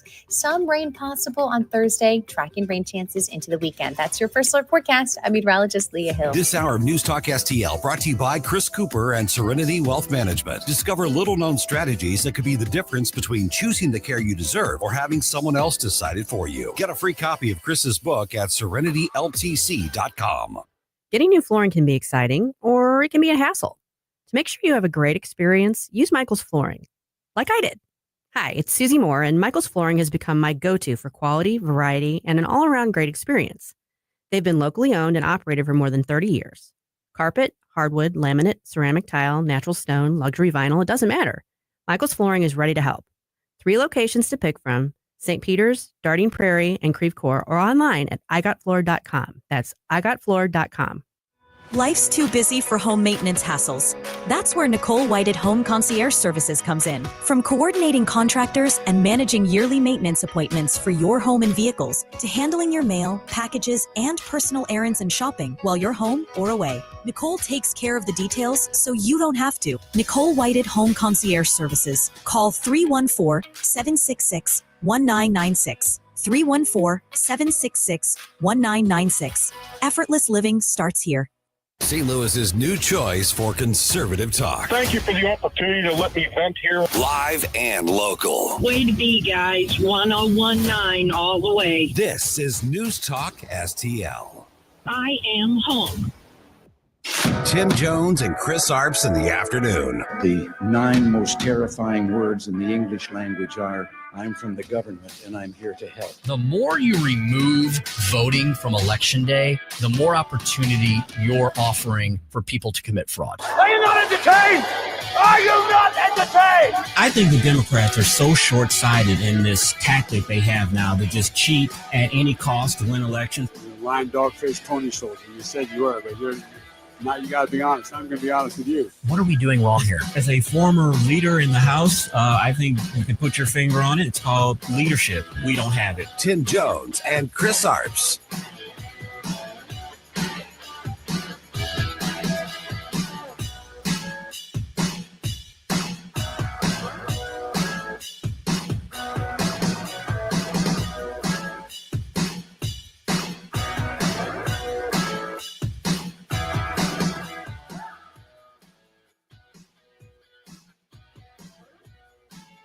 What person on the right is committing violence today? Oh my gosh. Well, first of all, when you're in power, you don't tend to be the ones that are doing that. But I think after they lost the election in 2020, there was a mob and a person died, and it was a riot at the Capitol. It was crazy. It was a And- terrible day, and and it should not It have was a happened. horrible day. And And it was. it's not the Let me only just check my example. calendar, and it was 5.5 Can years we ago. also talk about the fact that someone broke into Nancy Pelosi's house and violently beat up her husband? You're saying that homeless drug addict is a conservative? Well, I mean, why do you think she was targeted? Why do I think a crazy homeless person in San Francisco did something? I couldn't begin to tell you, but I know it's this. They weren't coming to the Republican Party. And Scott Jennings always brings the receipts, even when the left doesn't. That was Scott Jennings tangling with Tara Palmieri. Chris, you ever heard of her, Tara Palmieri? I think she's a CNN person. I maybe? have not. And, in my experience with debating with these liberals, it's almost unfair because we come at the debate with logic and facts, and they come with the debate with emotions, and you see the result right there. He's talking about facts. She's just saying things from emotion, and he's like, yeah, this was 5 years ago. You're talking about a homeless person. This is not making your point. Right. She had one example from 5 years ago, and Scott Jennings is sitting there reading off the laundry list of leftist, politically charged, violent attacks. Yeah. We just had another one in both. We had two, Chris, in 2 weeks. We had the embassy, the Israeli embassy students, two individuals killed by a pro-Hamas sympathizer, and then 2 weeks later, another pro-Hamas sympathizer. And these are people that, look, I'm not saying that the Democrats in our country are Hamas members, but they sure do seem to sympathize with them, and they're not properly condemning them. Chris, the flip test we always talk about, if the roles were reversed here, Republicans would be asked in every single interview, why haven't they condemned the violence, right? And when we talk about the sins of omission these days of our national media, they're not even asking the question. And that's leaves the void that Scott Jennings was able to fill with facts and examples about all the extremist leftist violence. No political violence is ever appropriate, but it sure does seem the left loves to talk about feels. It sure feels these days like most, if not all, of the of all the political violence is coming from the left. It is, and it also seems to be directed at the Jewish people, which has been silent, I think, among the media commentators, liberal media commentators as well. Indeed. Hey, speaking of the fact that it's Wednesday, I'm always reminded of that when my inbox gets populated with something from our station and our very own News Talk STL newsletter. I didn't see anything about us on the front of it, so I didn't pay too much attention about it. I wonder if we could speak to somebody about that. Yeah. Is there anybody we could speak with about the problem with our newsletter today? No content from the show. Hey, maybe that's why we didn't win any NBAs this year. Yep, that's right. Yeah. We got big things going on right now, like the Father's Day contest where people can win rounds of golf. And of course, Vic for Vets, who are celebrating veterans. It sounds like Tim doesn't like the vets. No, I love the vets. I love the vets. I love the vets. Porcelli's Deli, Todd Showalter's cartoons, the Father's Day giveaway. In all seriousness, this newsletter is fantastic because number one, it doesn't overpopulate your email inbox. It comes out once a week. It gives you all the major highlights occurring at News Talk STL. If there is a promotion or a giveaway that you can enter, that's always prominently featured. And also the fact that we continue to do everything we can to support and promote the best in our community. And that's why Vic for Vets, the honor roll, is a great thing for you to do. Submit a military veteran so Vic and Ken can honor them. All you got to do is go to newstalkstl.com/Vic for Vets. If you can't remember all that, just remember newstalkstl.com. Go to the website. It's up there on there. Something I love that Ken Williams is doing. He's the best producer here at the station. I don't even know why I work here. He should run all the shows. But he's been clipping out that segment too and putting it in the podcast feed. Oh, great. And then I go and I add it to that newstalkstl.com/Vic4Vets page. And we've got everyone who's been celebrated so far in that webpage. So you can scroll through the honor roll, as we call it, and you can see who they are, where they served. And then you can hear the audio of Vic talking about them. So I love, we're doing almost like a museum or a library of these great veterans that have served. It's very cool. Tim, since you mentioned it, why don't you tell the audience what is in the Father's Day promotion, which is coming upon us real soon. Indeed. There are two prizes. There is a grand prize And then there is it's hard to call it a runner-up prize. It's a secondary prize, I guess. So the grand prize, Chris, foursome of golf at Sugar Creek Golf Course. One of our favorite advertisers, Dwayne Eoff, runs Sugar Creek Golf Course with his wonderful wife, Christine. They have a bunch of business interests, but Sugar Creek is one of their beloved things they do. In fact, there is a 19th hole hangout featuring you and I at Sugar Creek, their little VIP room with the couches and the televisions. It's a really great, very comfortable golf course. Not stuffy at all. It's a great layout. I've played it many times back in the day. You get $100 gift credit with that for the hideout at Sugar Creek, which I just talked about. Got that great food there. And you get to use the VIP room at Sugar Creek and hang out there with your buddies after the round. So what a cool grand prize that is. Chris, the runner-up prize is a foursome of golf at Bridgeton's Berry Hill Golf Course. Now, every time I see Bridgeton or think of Bridgeton, I think of Berry Hill. Yes. What a neat little track. Nice track and good people out there. Had fun. Indeed. Vic and Ken were so kind to me today to indulge me. I quickly ran through a list of veterans that are attached to my life. My dad heard us talking about all this, and I said, "Hey, Dad, can you send me just a couple quick notes about you?" My dad's a veteran. He served in the Army as a U.S. captain. My dad's a veteran and a veterinarian. How about that? And he sent me information about my Uncle Alan and my two grandfathers who served in World War II. My Uncle Duke, who was career Coast Guard and Marines and flew everything, and also his neighbor, Don Heffington, who listens to us every day. And Chris, my dad sent me something that I don't think he's ever told me about my Grandpa Jones. Listen to this. So my Grandpa Jones was stationed on a big ship over in overseas during World War II, and he was a ship fitter. So he was a ship repairman. A torpedo hit the side of the vessel that he was on, and it got lodged in the hull and thankfully didn't explode. My grandfather and two of his buddies welded a piece of metal over the hole, and then they went over the side of the boat down below, removed the torpedo, welded another patch on the hole underwater on the outside of the ship's hull. That's why we call these fellas the greatest generation. Exactly. Yeah, got to keep that ship afloat. Yeah. And I do. My grandfather unfortunately passed away when I was very young. My Grandpa Jones. I was like 8 or 9 years old, and the time I got to spend with him down on the farm in Southwest Missouri, he was one of those guys like my dad. My dad really inherited all that know-how.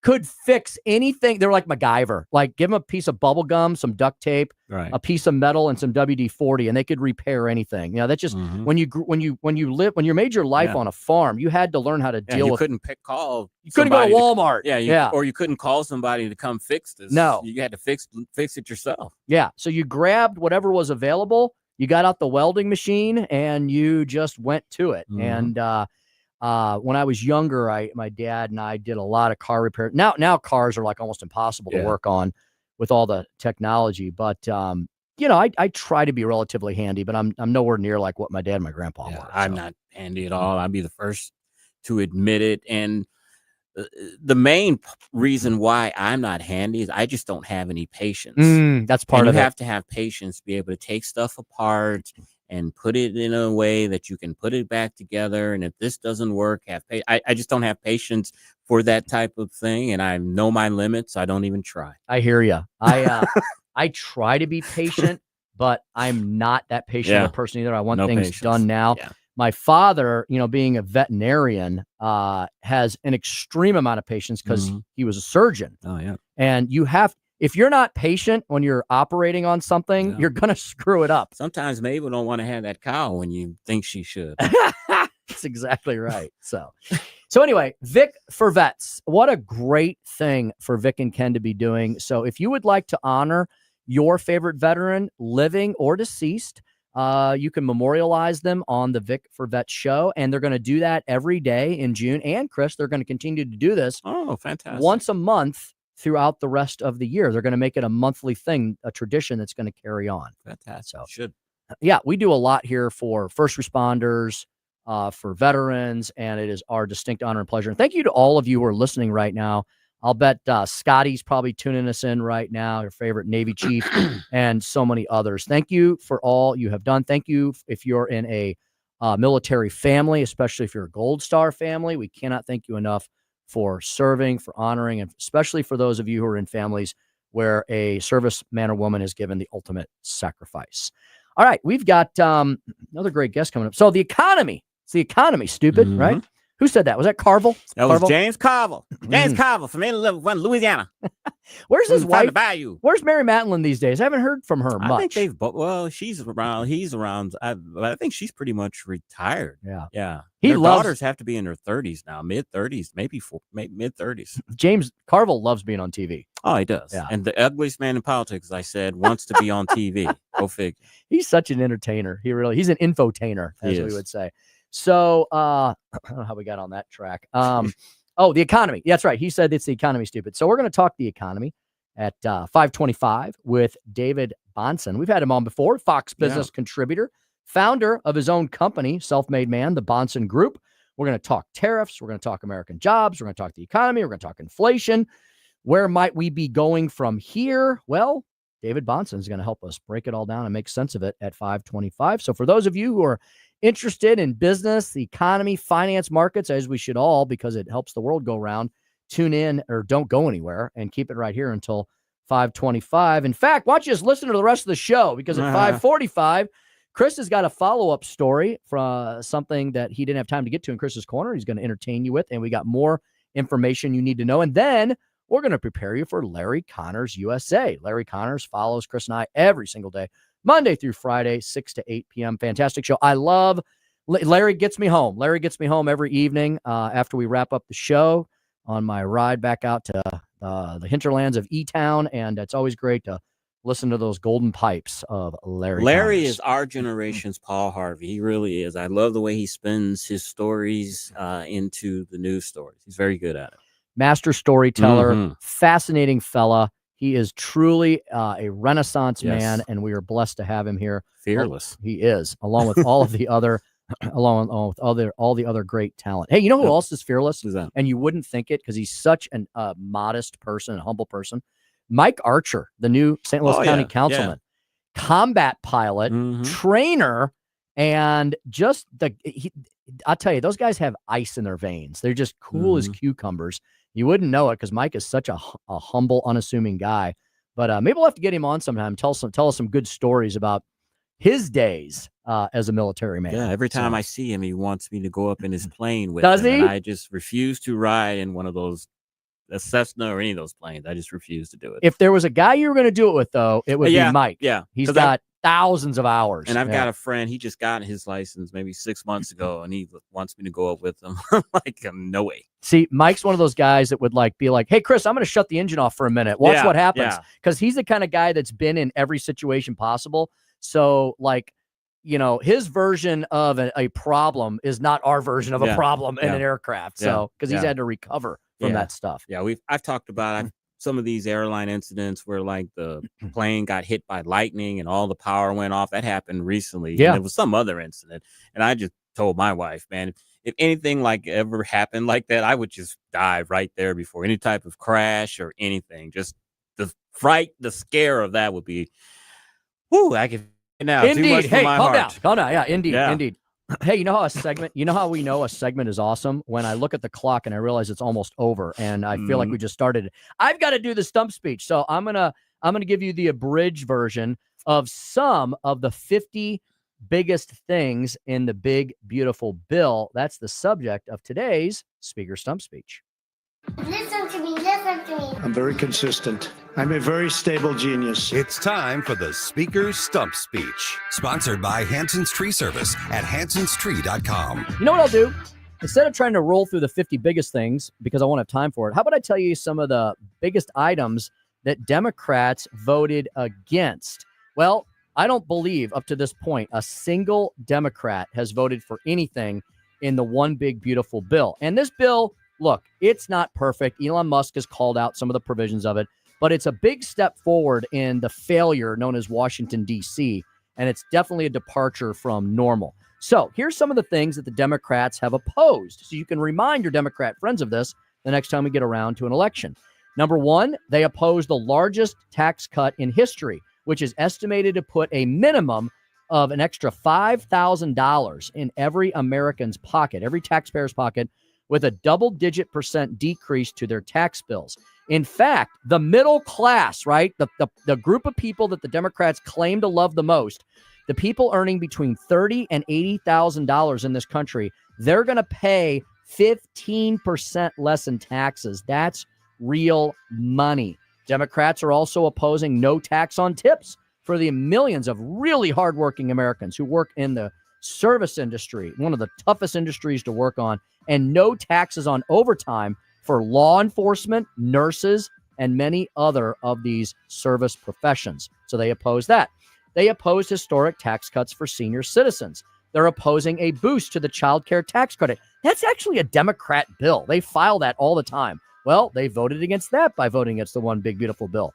They oppose new savings accounts for newborns and the chance for children to experience the miracle of compounded growth. They've opposed expanded access to child care for hardworking middle-class American families. As Chris pointed out at the top of the show, they're opposing historic border security. There's a ton of new border security measures and security provisions in this bill. They've opposed expanding healthcare savings accounts. Healthier savings accounts give Americans greater choice and flexibility in how they spend their money for their own healthcare, something Democrats say they want Americans to be in control of. And finally, they are opposing scholarships to empower American parents and children to choose the education that best fits the needs of their families. That's just some examples of the things the Democrats voted against when they all voted against everything in the one big, beautiful bill. And that's the Speaker Stump Speech for today. Yep. There we go. There we have it. Chris, we're going to talk finance, economy, business when we come back. We're going to talk to David Bahnsen of the Bahnsen Group. Chris and I will break all of that down when we return with Mr. Bahnsen, Fox Business contributor, here on the Tim Jones and Chris Arps Show, 1019, 94.1 News Talk STL.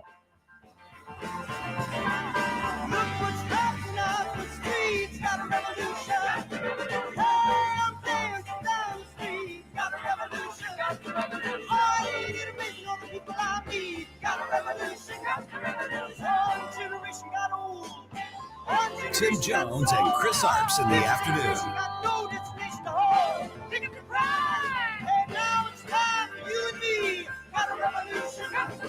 I'm not a smart man, but I know what love is. From the Michaels Flooring Outlet Weather Center.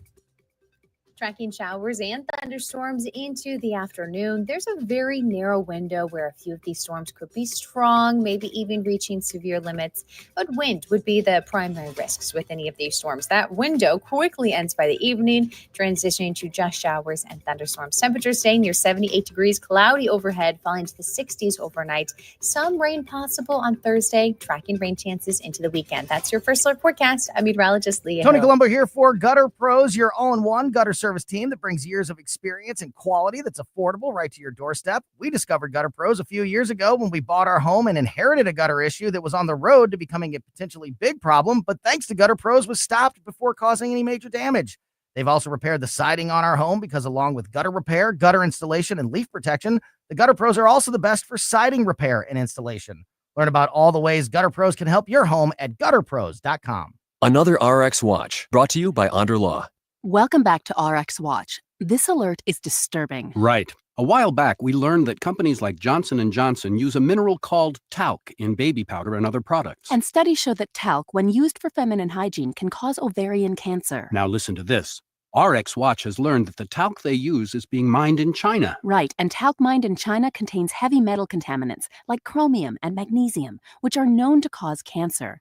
But China doesn't care. So China gets the jobs and we get contaminated talc in our baby powder. And ovarian cancer. Right.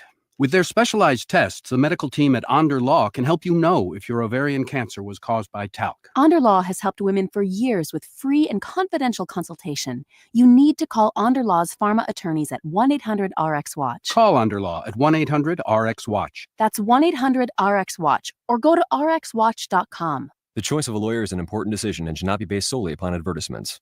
I'm Dr. TJ, owner of the Institute of Natural Health, co-owner of Optimal Nutraceuticals, and the host of Wellness One. Wellness One is designed to cut through the nonsense and provide you common sense, science-based information regarding health and wellness. On the show, we discuss topics like thyroid health, gut health, hormone optimization, and many others. Our show airs Saturdays at 10 a.m. and 2 p.m. and Sundays at 11 a.m. and 3 p.m. right here on Newstalk STL. And you can visit us at inhstl.com. That's inhstl.com.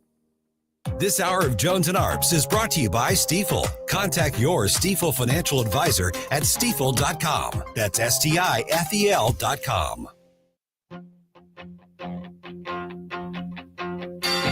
Loving you isn't the right thing to do. Tim Jones and Chris Arps in the afternoon. If I could, baby, I'd give you my world. How can I, when you won't take it from me? You can go your Tariffs on steel and aluminum imports have officially doubled as President Trump ramps up his trade war on the global economy. Now, the president signed an executive order increasing the levies to 50%. That's up from 25%. Trump claims the move will help the U.S. steel industry, but experts say the price could be passed to consumers. And welcome back to the Tim Jones and Chris Arps Show, 1019-941 News Talk STL. We're going to talk tariffs and more on the economic front with our next guest. He is David Bahnsen, returning to us. He is a Fox Business contributor, founder of the Bahnsen Group. Joins us once again here on News Talk STL. David, good afternoon. Thanks for being on the show with us again today. Well, thank you so much for having me. Good to be with you. David, let's start high level here, bring our listeners up to speed on kind of where we are globally on the U.S. economy. How about give us the good of what there is and like where are we what are the pros of the economy right now, and what are the areas in which you have concern where we still have economic headwinds or challenges? David, are you there? No, I think we lost him there for a sec. Looks like we may have lost him. Well, Chris. Well, you got tough questions there. He would just drop off. He just gave up. He just gave up, went away. I don't even want to try to answer. We'll have Joey try and get him back. Hey, Chris, guess what? We got some breaking news out of Jeff City. What's going on? Let's see. I think this is one of my favorite reporters I follow because she's just very nuts and bolts. She gives you the skinny. She's the Missouri Net news director. Her name is Elisa Nelson. Elisa is reporting, Chris, that Governor Kehoe has just changed his Missouri legislative special session call. He wants lawmakers to pass legislation that provides additional tools and funding for disaster relief, property tax relief, something the conservatives were asking for, a tax incentive program for economic development, and extra money for various projects. That's all the details I have, but that just came out of Jefferson City. Sounds like negotiating going on there. Indeed, behind closed doors, or maybe in front of them. Welcome back. David, are you there? Do we have you now? Yeah, I just cut out. I don't know what happened, but it sounds like we were getting ready to talk about my favorite topic. Yeah, David, we've had a lot of storms and even some tornadic activity here in the heartland. So who knows? There's probably ghosts in the machine. We're okay now, though. They're heading east now, so we're good. So, David, I was just asking you to just give our listeners a 35,000 foot. Where are we with the economic picture here in the United States of America? And you can touch on international as well if you want. What's the good, and where are our challenges and our headwinds? Well, I mean, it all depends kind of on the timeline of what we're talking about. When you talk about long-term issues with American economic predicament, it's always the good news that we have a DNA for growth. We have an entrepreneurial culture, a rule of law, certainly a global competitiveness that makes us the envy of the world. So long-term, there's a lot of good things that are to be said as long as we maintain some sort of affinity for free markets. But then the long-term negative, or I guess you could call it a headwind, is the national debt and just the role of the debt in taking away from the productive parts of the economy. Every dollar that has to be used for future debt is a dollar not being used for where resources are more efficiently allocated. That's the long-term picture. Short-term right now, there's no question that there's a great deal of vulnerability and uncertainty around tariff policy, trade policy, what companies are able to order, what they're able to invest in, what kind of capital goods expenditures. These things have been definitely called into question, and not so much just because of policies people don't like, but because of policies people don't know. What is happening, what isn't happening. That's weighing on economic growth right now, no question. David, the payroll firm ADP released their job numbers report for May. It showed that job creation slowed. I know that a lot of times the private sector numbers don't match with the official government numbers. I want to ask you about that. But also, President Trump used that report to chide the Fed chair, Jerome Powell, to lower interest rates. Do you think that will work? And tell us about this payroll report. Well, it is true that the ADP report, which comes weekly, where you get a lot of lumpiness, is not usually very correlated to the official BLS, the Bureau of Labor Statistics numbers that come on Friday. They tend to, match up in the end, longer term, but month by month there can be a lot of variance. The weekly jobless claims that comes every single Thursday is my favorite metric. It's all the states individually reporting their own numbers, and it's really quite reliable. It has stayed pretty low, pretty healthy. There's not a lot of people that are coming on to unemployment rolls, and that's a healthy sign. I don't think the big concern is unemployment right now. I think the big concern is economic growth slowing now, which leads to worse employment, worse wage growth later. And so the president will use any data metric he can to jawbone the Fed to cutting rates. And eventually the Fed is going to be cutting rates, but obviously President Trump wishes they'd do it sooner than later. President Trump is trying to have his cake and eat it too, though. He wants to say, we're bringing in the greatest economy. We have these amazing things happening. The economic outlook is amazing. And then he's trying to say to Powell, oh boy, we have a lot of economic problems. You should be cutting rates. It's a little hard to preach both messages at once. David, the Federal Reserve Bank of Atlanta made some headlines recently when they forecasted U.S. real GDP growth to be at 4.6% for the second quarter of 2025. What do you think about that number? What do you think about that forecast? And are there any other models that are predicting the opposite? Yeah, it's important to realize it's not exactly a forecast as it is a tracker. So it's using metrics that it feeds into a model and then it spits out a result, where a forecast is going to have somebody trying to interpret the data and give a opinion and prediction around it. And so the Atlanta Fed GDP tracker can be very reliable, at least in terms of direction. It's very rarely reliable in terms of actual number. But I mean, I think that just people have to understand it gets a little wonky, a little complicated, and bores people to death. I don't get to talk about this at the dining room table much at my house. But the way that they measure it, it had last quarter take a really bad hit because of a big increase in imports and decline. And then now as those numbers come back on, it pushes it up the next quarter. Well, look, that's good over the long term. You want more trade, not less. But when you're just sort of trading one bad number, one good number, because one quarter is pulling forward the other quarter's number, and then the next number it makes up for it, that's not exactly what we're looking for as sustainable activity in production or in consumption or other issues that we think of as mattering to the real economy. All that to say, I do believe Q2 GDP will end up printing a positive number because the president waived his tariff threats. Had he gone through with what he was threatening in early April, I don't have any doubt in my mind that Q2 GDP was going to go negative, and it was going to go negative badly. But I think that we may have avoided that. And so we'll see how more data comes in the weeks ahead. David, the Congressional Budget Office released its full score of the big, beautiful bill. They're predicting that it will grow the deficit by $2.4 trillion. We learned over the weekend from Speaker Johnson that this was scored on 1.8% economic growth forecast. My question, why won't the CBO use realistic growth forecast in these type of reports? What do you think? 1.8 is too high or too low? It's too low. It's higher. Well, it's higher than we've had for 15 years. So that's the problem. Is that the CBO has underestimated the dynamic economic growth impact of certain tax cuts, but we're not getting new tax cuts this time. This is just an extension of tax cuts we already had.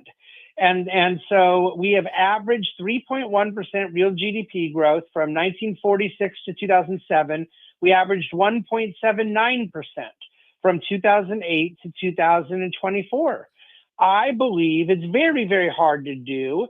But if the CBO is wrong and you get something 2.5 or higher, you're still adding to not the deficit, to the national debt. So we're not talking about the annual deficit, but the total debt credit card, well over $1.5 trillion. That's the best case scenario that even a supply sider who believes in dynamic scoring like me could offer here. So I agree with the criticism that the new bill is not aggressive enough on spending cuts. It isn't aggressive at all on spending cuts. But I'm not defending the CBO. I don't think it's a very partisan thing. You know, it's extremely difficult to project economic growth averages over a 10-year period because you're going to have lumpiness along the way that skews it. But we are in a secular stagnation of sustained decreased economic growth for some time. And I believe one of the reasons for that is the excessive national debt that is putting downward pressure on the productive parts of our economy. David, the argument that the speaker made over the weekend was that I lost my thought on that. Go ahead, Tim. Speaker Johnson. What Speaker Johnson said is that in the past the CBO has underestimated what economic growth comes from tax cuts. Well, he was saying he was saying look at recent results of the tax cuts from President Trump's first term. I think it was very high GDP at that term. He's saying just look back 7 or 8 years. Why can't we repeat that with the same tax cuts staying in place? Because there's nothing new about it. Those tax cuts have been there the entire 7 years. So yes, for 1 year after the tax cuts, we went from the 1.7% real growth to 3%. And the fact of the matter is that was mostly on the corporate tax rate cut, which is not changing. The corporate tax cut is not even sunsetting at all. That number went from 35% to 21%, and it was one of the most significant things President Trump accomplished in his first term. But that tax rate is not changing. So I have a very hard time economically arguing that merely extending the same tax rates from what they were this year and the year before and the year before, would all of a sudden push the economic growth rate higher. Now, what others would argue is unrelated to tax rates. You may outperform economic growth because of AI or because of enhanced technology, but the CBO cannot score those things. They're not being asked to score that. So what I would prefer is that rather than set budgets based on economic growth projections or trying to get CBO to give a number we like, I'd prefer Congress just limit the size of government and do the thing that they told us they were going to do when we elected them. Yeah, well, that would be lovely. And I think one of the things, David, they're arguing is the assurance of certainty here is what could maybe lead to some growth. But I wanted to ask you about the points that the fiscal hawks are making. You know, everybody likes to disregard, the nattering nabobs of negativity like Rand Paul and John Thune and all that. But folks like that have been warning, not just for a short period of time, because they've both been in the U.S. Senate for a while. They've been warning for a long time, and they do have some fiscal hawk companions, one of whom comes on our show all the time. He's a newer congressman by the name of Eric Burleson from Southwest Missouri, that the debt and the deficit, especially the debt part, are real concerns. I think, David, for a long time, Washington, D.C. thought that was just a number that we didn't have to worry about. We can print money. Everybody loves our debt. But we're now seeing that having this massive amount of debt that we have now, that's when it could really start having real world consequences, like I think you're kind of talking about here, right? Yes, but I just don't think it's anything new. I think that we've been dealing with it for a long time and that we're not appreciating what it looks like. When you go from an economy that grew from 3.1% for 70 years to an economy growing less than 2%, that what that does in terms of diminished opportunities for our kids, our grandkids, the fact of the matter is we're very grateful that it's not 0% economic growth, which is what Japan went through for 30 years. We do have a lot to be thankful for, that we are a productive and very high capacity country economically. But we're living way below our capacity, and we're doing so because of this very national debt thing that guys like Senator Paul and others have warned about. And too many people are waiting for the sky to fall, as opposed to understanding that year by year by year, having a declining standard of living is itself an awful consequence. And it catches up, it compounds year over year. So I take this very seriously, and I do believe that Congress has a responsibility to act. There is absolutely no reason to be adding to the national debt over the next 10 years, but you can't do anything about that until you're willing to tackle entitlements, to have a serious conversation about Medicaid, Medicare, Social Security, and very few want to have an honest conversation about that stuff. So you're saying there's room for improvement. That's what we can take from the conversation today. David, we got to run for now. Thanks so much for joining us and providing all this excellent insight and analysis. Thanks so much for having me. Indeed. The BahnsenGroup.com, BAHNSEN, thebahnsengroup.com. I had one more question for him, and I was really curious. I read somewhere that Germany has replaced Japan as the leading creditor nation, and I just wonder, what does that mean overall in the big picture? We'll have to have him back, if anything. We'll have to have him back. Yeah. And the problem with economic theory, which is what David generally deals in, is it often runs up against the sledgehammer known as political reality. Yeah. It's one thing to say we got to cut entitlements. It's another thing to even try and go near that with a 100-foot pole. I agree we should, but I'm in the minority on that. So it's one man's entitlement is another man's necessity. That's unfortunately the lens that a lot of folks look at. Yeah, people need to admit, though, the federal government is doing things it was never supposed to be doing. It's just spending money on places it never should have gotten into. And anyway, we'll see if we can get a hand. Maybe this bill is the big beautiful bill is a small step forward towards some fiscal sanity. We'll find out. I don't know. I mean, you look at the amount of supposed savings in this bill, and you look at that over 10 years. I mean, it's a rounding error. Yeah, I mean, Eric Burleson and Bob Onder keep saying they want to do more, but there's not enough people like them. Yeah. There's too many people in this country that want to avoid the hard realities of a potential bankrupt nation, like what Greece went through. Mm-hmm. It can happen, And I think that's the real issue. A lot of people don't think that it can happen. Yes. To the United States, because we are the United States. It's happened to parts of us. Detroit went through it. Detroit, the entire city literally went through a bankruptcy. And you know what? It survived. And now people say Detroit's having a renaissance. Oh, big time. So something maybe St. Louis needs to experience. Well, St. Louis needs some new leadership first. Indeed. All right, I don't think Kara Spencer's it. Yeah, we got one last segment to go. Chris has got a lot of stuff you need to know you may have missed, and then we'll hand you off to Larry Connors USA. All that and more straight ahead on what was a fantastic show today. Stay right here. There's lots more ahead. 1019 94.1 News Talk STL.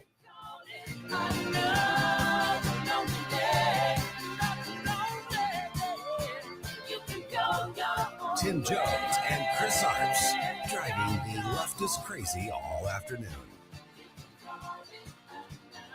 That's all I have to say about that. From the Michaels Flooring Outlet Weather Center. First Alert 4 Chief Meteorologist Steve Templeton. Some scattered storms for us as we head into the evening. An isolated severe storms not out of the question through about 7 p.m. After that, still a chance for showers and storms, but the strength of any storms will be weaker. Still a chance for rain, though, overnight. tapering off by the morning drive. Largely a dry day Thursday, a low of 67, a high of 82. Might see an isolated storm east of St. Louis. And then Friday, a good bet for some scattered showers and storms and a high of 80. That's the latest from the First Alert 4 Weather Center. I'm Chief Meteorologist Steve Templeton. Vic for Vets honoree of the day. Today we are honoring David Lee Wagner, Technical Sergeant, 21st Tactical Airlift Squadron, 374th TAC Airlift Wing, 7th Air Force in the United States Air Force in Warner Robins, Georgia. The Vic Porcelli Show, weekdays 9 to noon on News Talk STL. You know where I'm going tomorrow morning? I'm going to Comprehensive Chiropractic. I actually am. I am for real. Show you my phone. I got the appointment. I just got the reminder. Comprehensive Chiropractic. You know what? And all of our advertisers, we have awesome advertisers here that support our show, and they're actually businesses and services that you all should be using because they, number one, they support free, live, local, common sense, conservative talk, and they're just great businesses. Comprehensive Chiropractic is another example of that. It is yet another independently owned small business, family-owned small business right here in our region. Are you sensing a pattern here? Tim Jones here to tell you all about them and the fact that they are the premier chiropractic and sports performance facility in the region. Doctors Fader, Gorman, Benton, all the other docs and the assistants and the techs and the front office staff, they're just fantastic. You walk in the door, they always greet you with a smile. They know your name, and they help you through your appointment from that point forward. Let me tell you, they've got everything at Comprehensive Chiropractic to build a fantastic new you. I'm serious.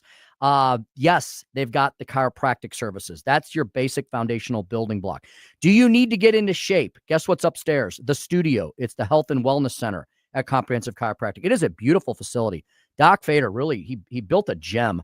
It's got these huge vaulted ceilings and big giant skylights. It looks like something like out in the desert Southwest. It's really beautiful.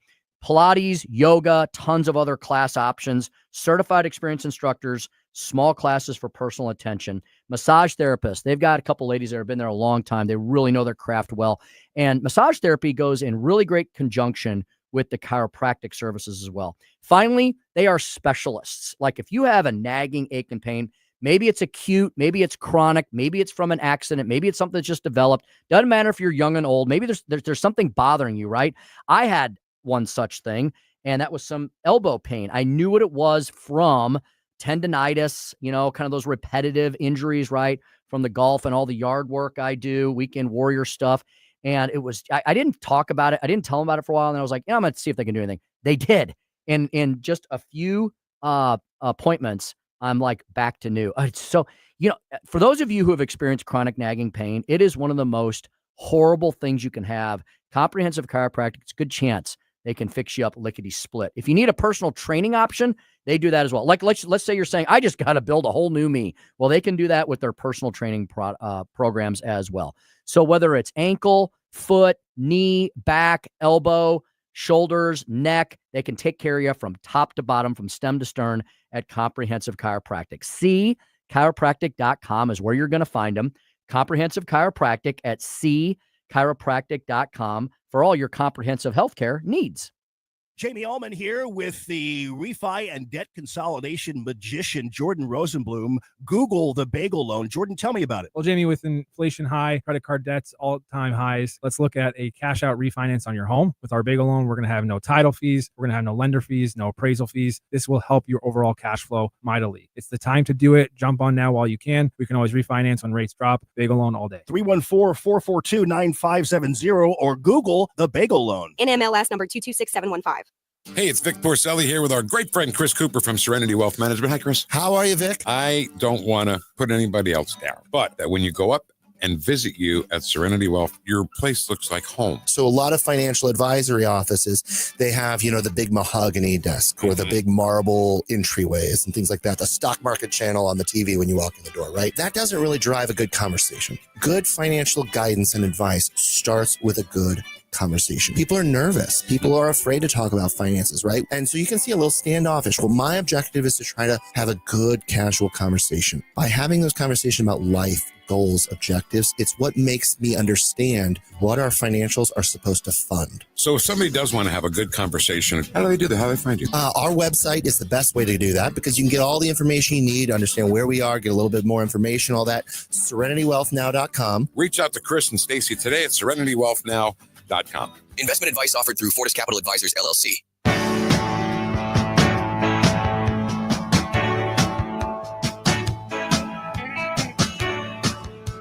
Dropping truth bombs and making you think. It's the Tim Jones and Chris Arps Show.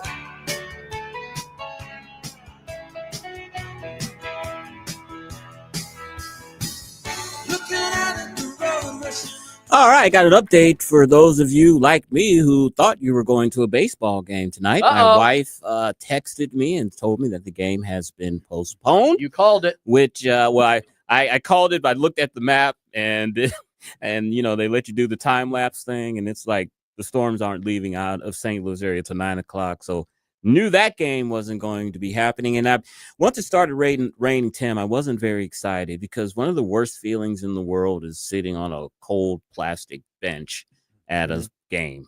It's a terrible feeling. You probably won't be interested in this, but you know what I'm going to do tonight now? What's that? I'm going to watch the first game of the Stanley Cup You going out Finals. to Johnny's? No, Stanley Cup Finals. Go out to Johnny's. I should. It's so nasty out, though. I just want to go home. You know? I hear you. Florida Panthers at the Edmonton Oilers. I'm kind of excited about this series because we've got a U.S. team, a Florida team, and we've got a Canadian team. So I think it's kind of cool that you've got both countries that play in the NHL represented, and this will be game one in Edmonton. They're going to be blowing the roof off in Edmonton because it's not frequent that the Canadian teams make it to the final. And, I don't watch basketball anymore. Yeah, what's going on there? But two small market teams, Oklahoma Thunder, right down the road, and who's the other team, Joey? Indiana, I think, is in the. No, it can't be them. They'd be in the same. The Pacers? The Pacers? Oh, Joey.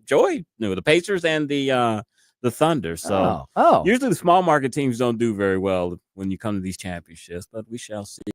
I stopped watching NBA when like all of the 80s and 90s players started retiring and the league just became basically just run and gun, 3-pointers, no defense. And I just lost interest in it. Never been a big fan.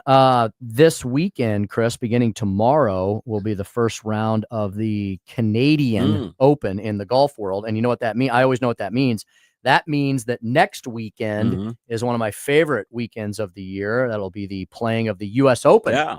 The U.S. Open. And then after that, we've got the Open Championship, which is across the pond over in the UK. Speaking of sports, Tim, you ever heard of a gentleman named Carl Nassib? I have not. You should have heard of him because he's going to be honored with an exhibit at the National Museum of American History this month. Oh. He used to be a player in the NFL, and you know what his claim to fame is? I do not. He was the first openly gay NFL player to appear in a regular season game. Because of that, he's not going to be honored with an exhibit at the National Museum of American History. Mr. Speaker, would you care to opine on this? It's Pride Month. So you get an exhibit just because you come out as gay. Yeah, it's not like, you set the record for the most receiving yards, or you kicked the longest field goal in NFL history. Once again, no. Look, I'm trying. You're honored because you're gay. Trying not to be mean here because I'll be like Mitt Romney, Go ahead. who made the notorious comment. They asked him about whether he was going to have women work in his administration. He said something about, well, I've got all these binders of women, and he was made fun of for that. I'll go ahead and be Mitt Romney then. I'll say, I have plenty of gay friends. Okay. And I do. I really do. It's great. It's fine. It's wonderful. Again, Chris, I don't understand the celebration of sexual preference. That's what this is about. This is not about an immutable characteristic, right? This is not about, like you were referring to, like an achievement, like achieving something. Celebrating someone's sexual preference and then having a museum exhibit for them, I don't get the connection. And here's here's I have no problem if you're gay and you want to play professional sports. Well, then you're probably going to be more accomplished than me because I'm not going to be a professional anything sports wise. And they don't even look at it as a gay issue. For them, they don't look at it as celebrating their sexual preference and what they do behind doors. They're basically have put on the victim clothes on this, and they're a victim. You're discriminating against me. I'm losing jobs because I'm gay. I can't get an apartment because I'm gay. All of this discrimination is happening to me. That's why we need to celebrate these people, because they've come out, even though they're facing the discrimination and they've achieved. And you so know that's what? why they take it completely off the sexual aspect. Yeah. Because when you think about it, it's like you want to be celebrated because you engage in perverted sex. Well, I mean, and- I hate to put it clear like that. But And here's where they really lose the argument. Let's say the majority of society normalizes it, which the majority of society has, Yeah. right? Like to most of society, it's no big deal. Well, then guess what, Chris? You lose your victimhood status, Yeah. right? You cannot be the oppressed one anymore. And so if everyone goes, okay, you're gay, now what? You know? And it's like, well, okay, well, now I got to be gay trans or I got to be a butterfly or a unicorn. You know, it's like, and now I'm oppressed for that. something's very interesting too. I just saw some statistics this week that the acceptance of the homosexual lifestyle and gay marriage, it's a majority now. Of course, it's very high among Democrats and liberals, but among moderates, middle of the road people and Republicans, it's still over 50%, but it's dropped the support of Interesting. gay marriage in the last few years. And I'd really be curious to know why. And why don't we do something like this, like have a museum exhibit or an entire month for something like, I don't know, people with disabilities. Okay. Why aren't we lifting them up as much, if not more, than people's sexual preferences? And I don't get it. And then I'm trying to just imagine what a art exhibit would look like celebrating the first openly gay family radio. Let's get out of here before I get in trouble. All right. Larry Connors USA is up next. He'll ask, will former FBI director be convicted of perjury?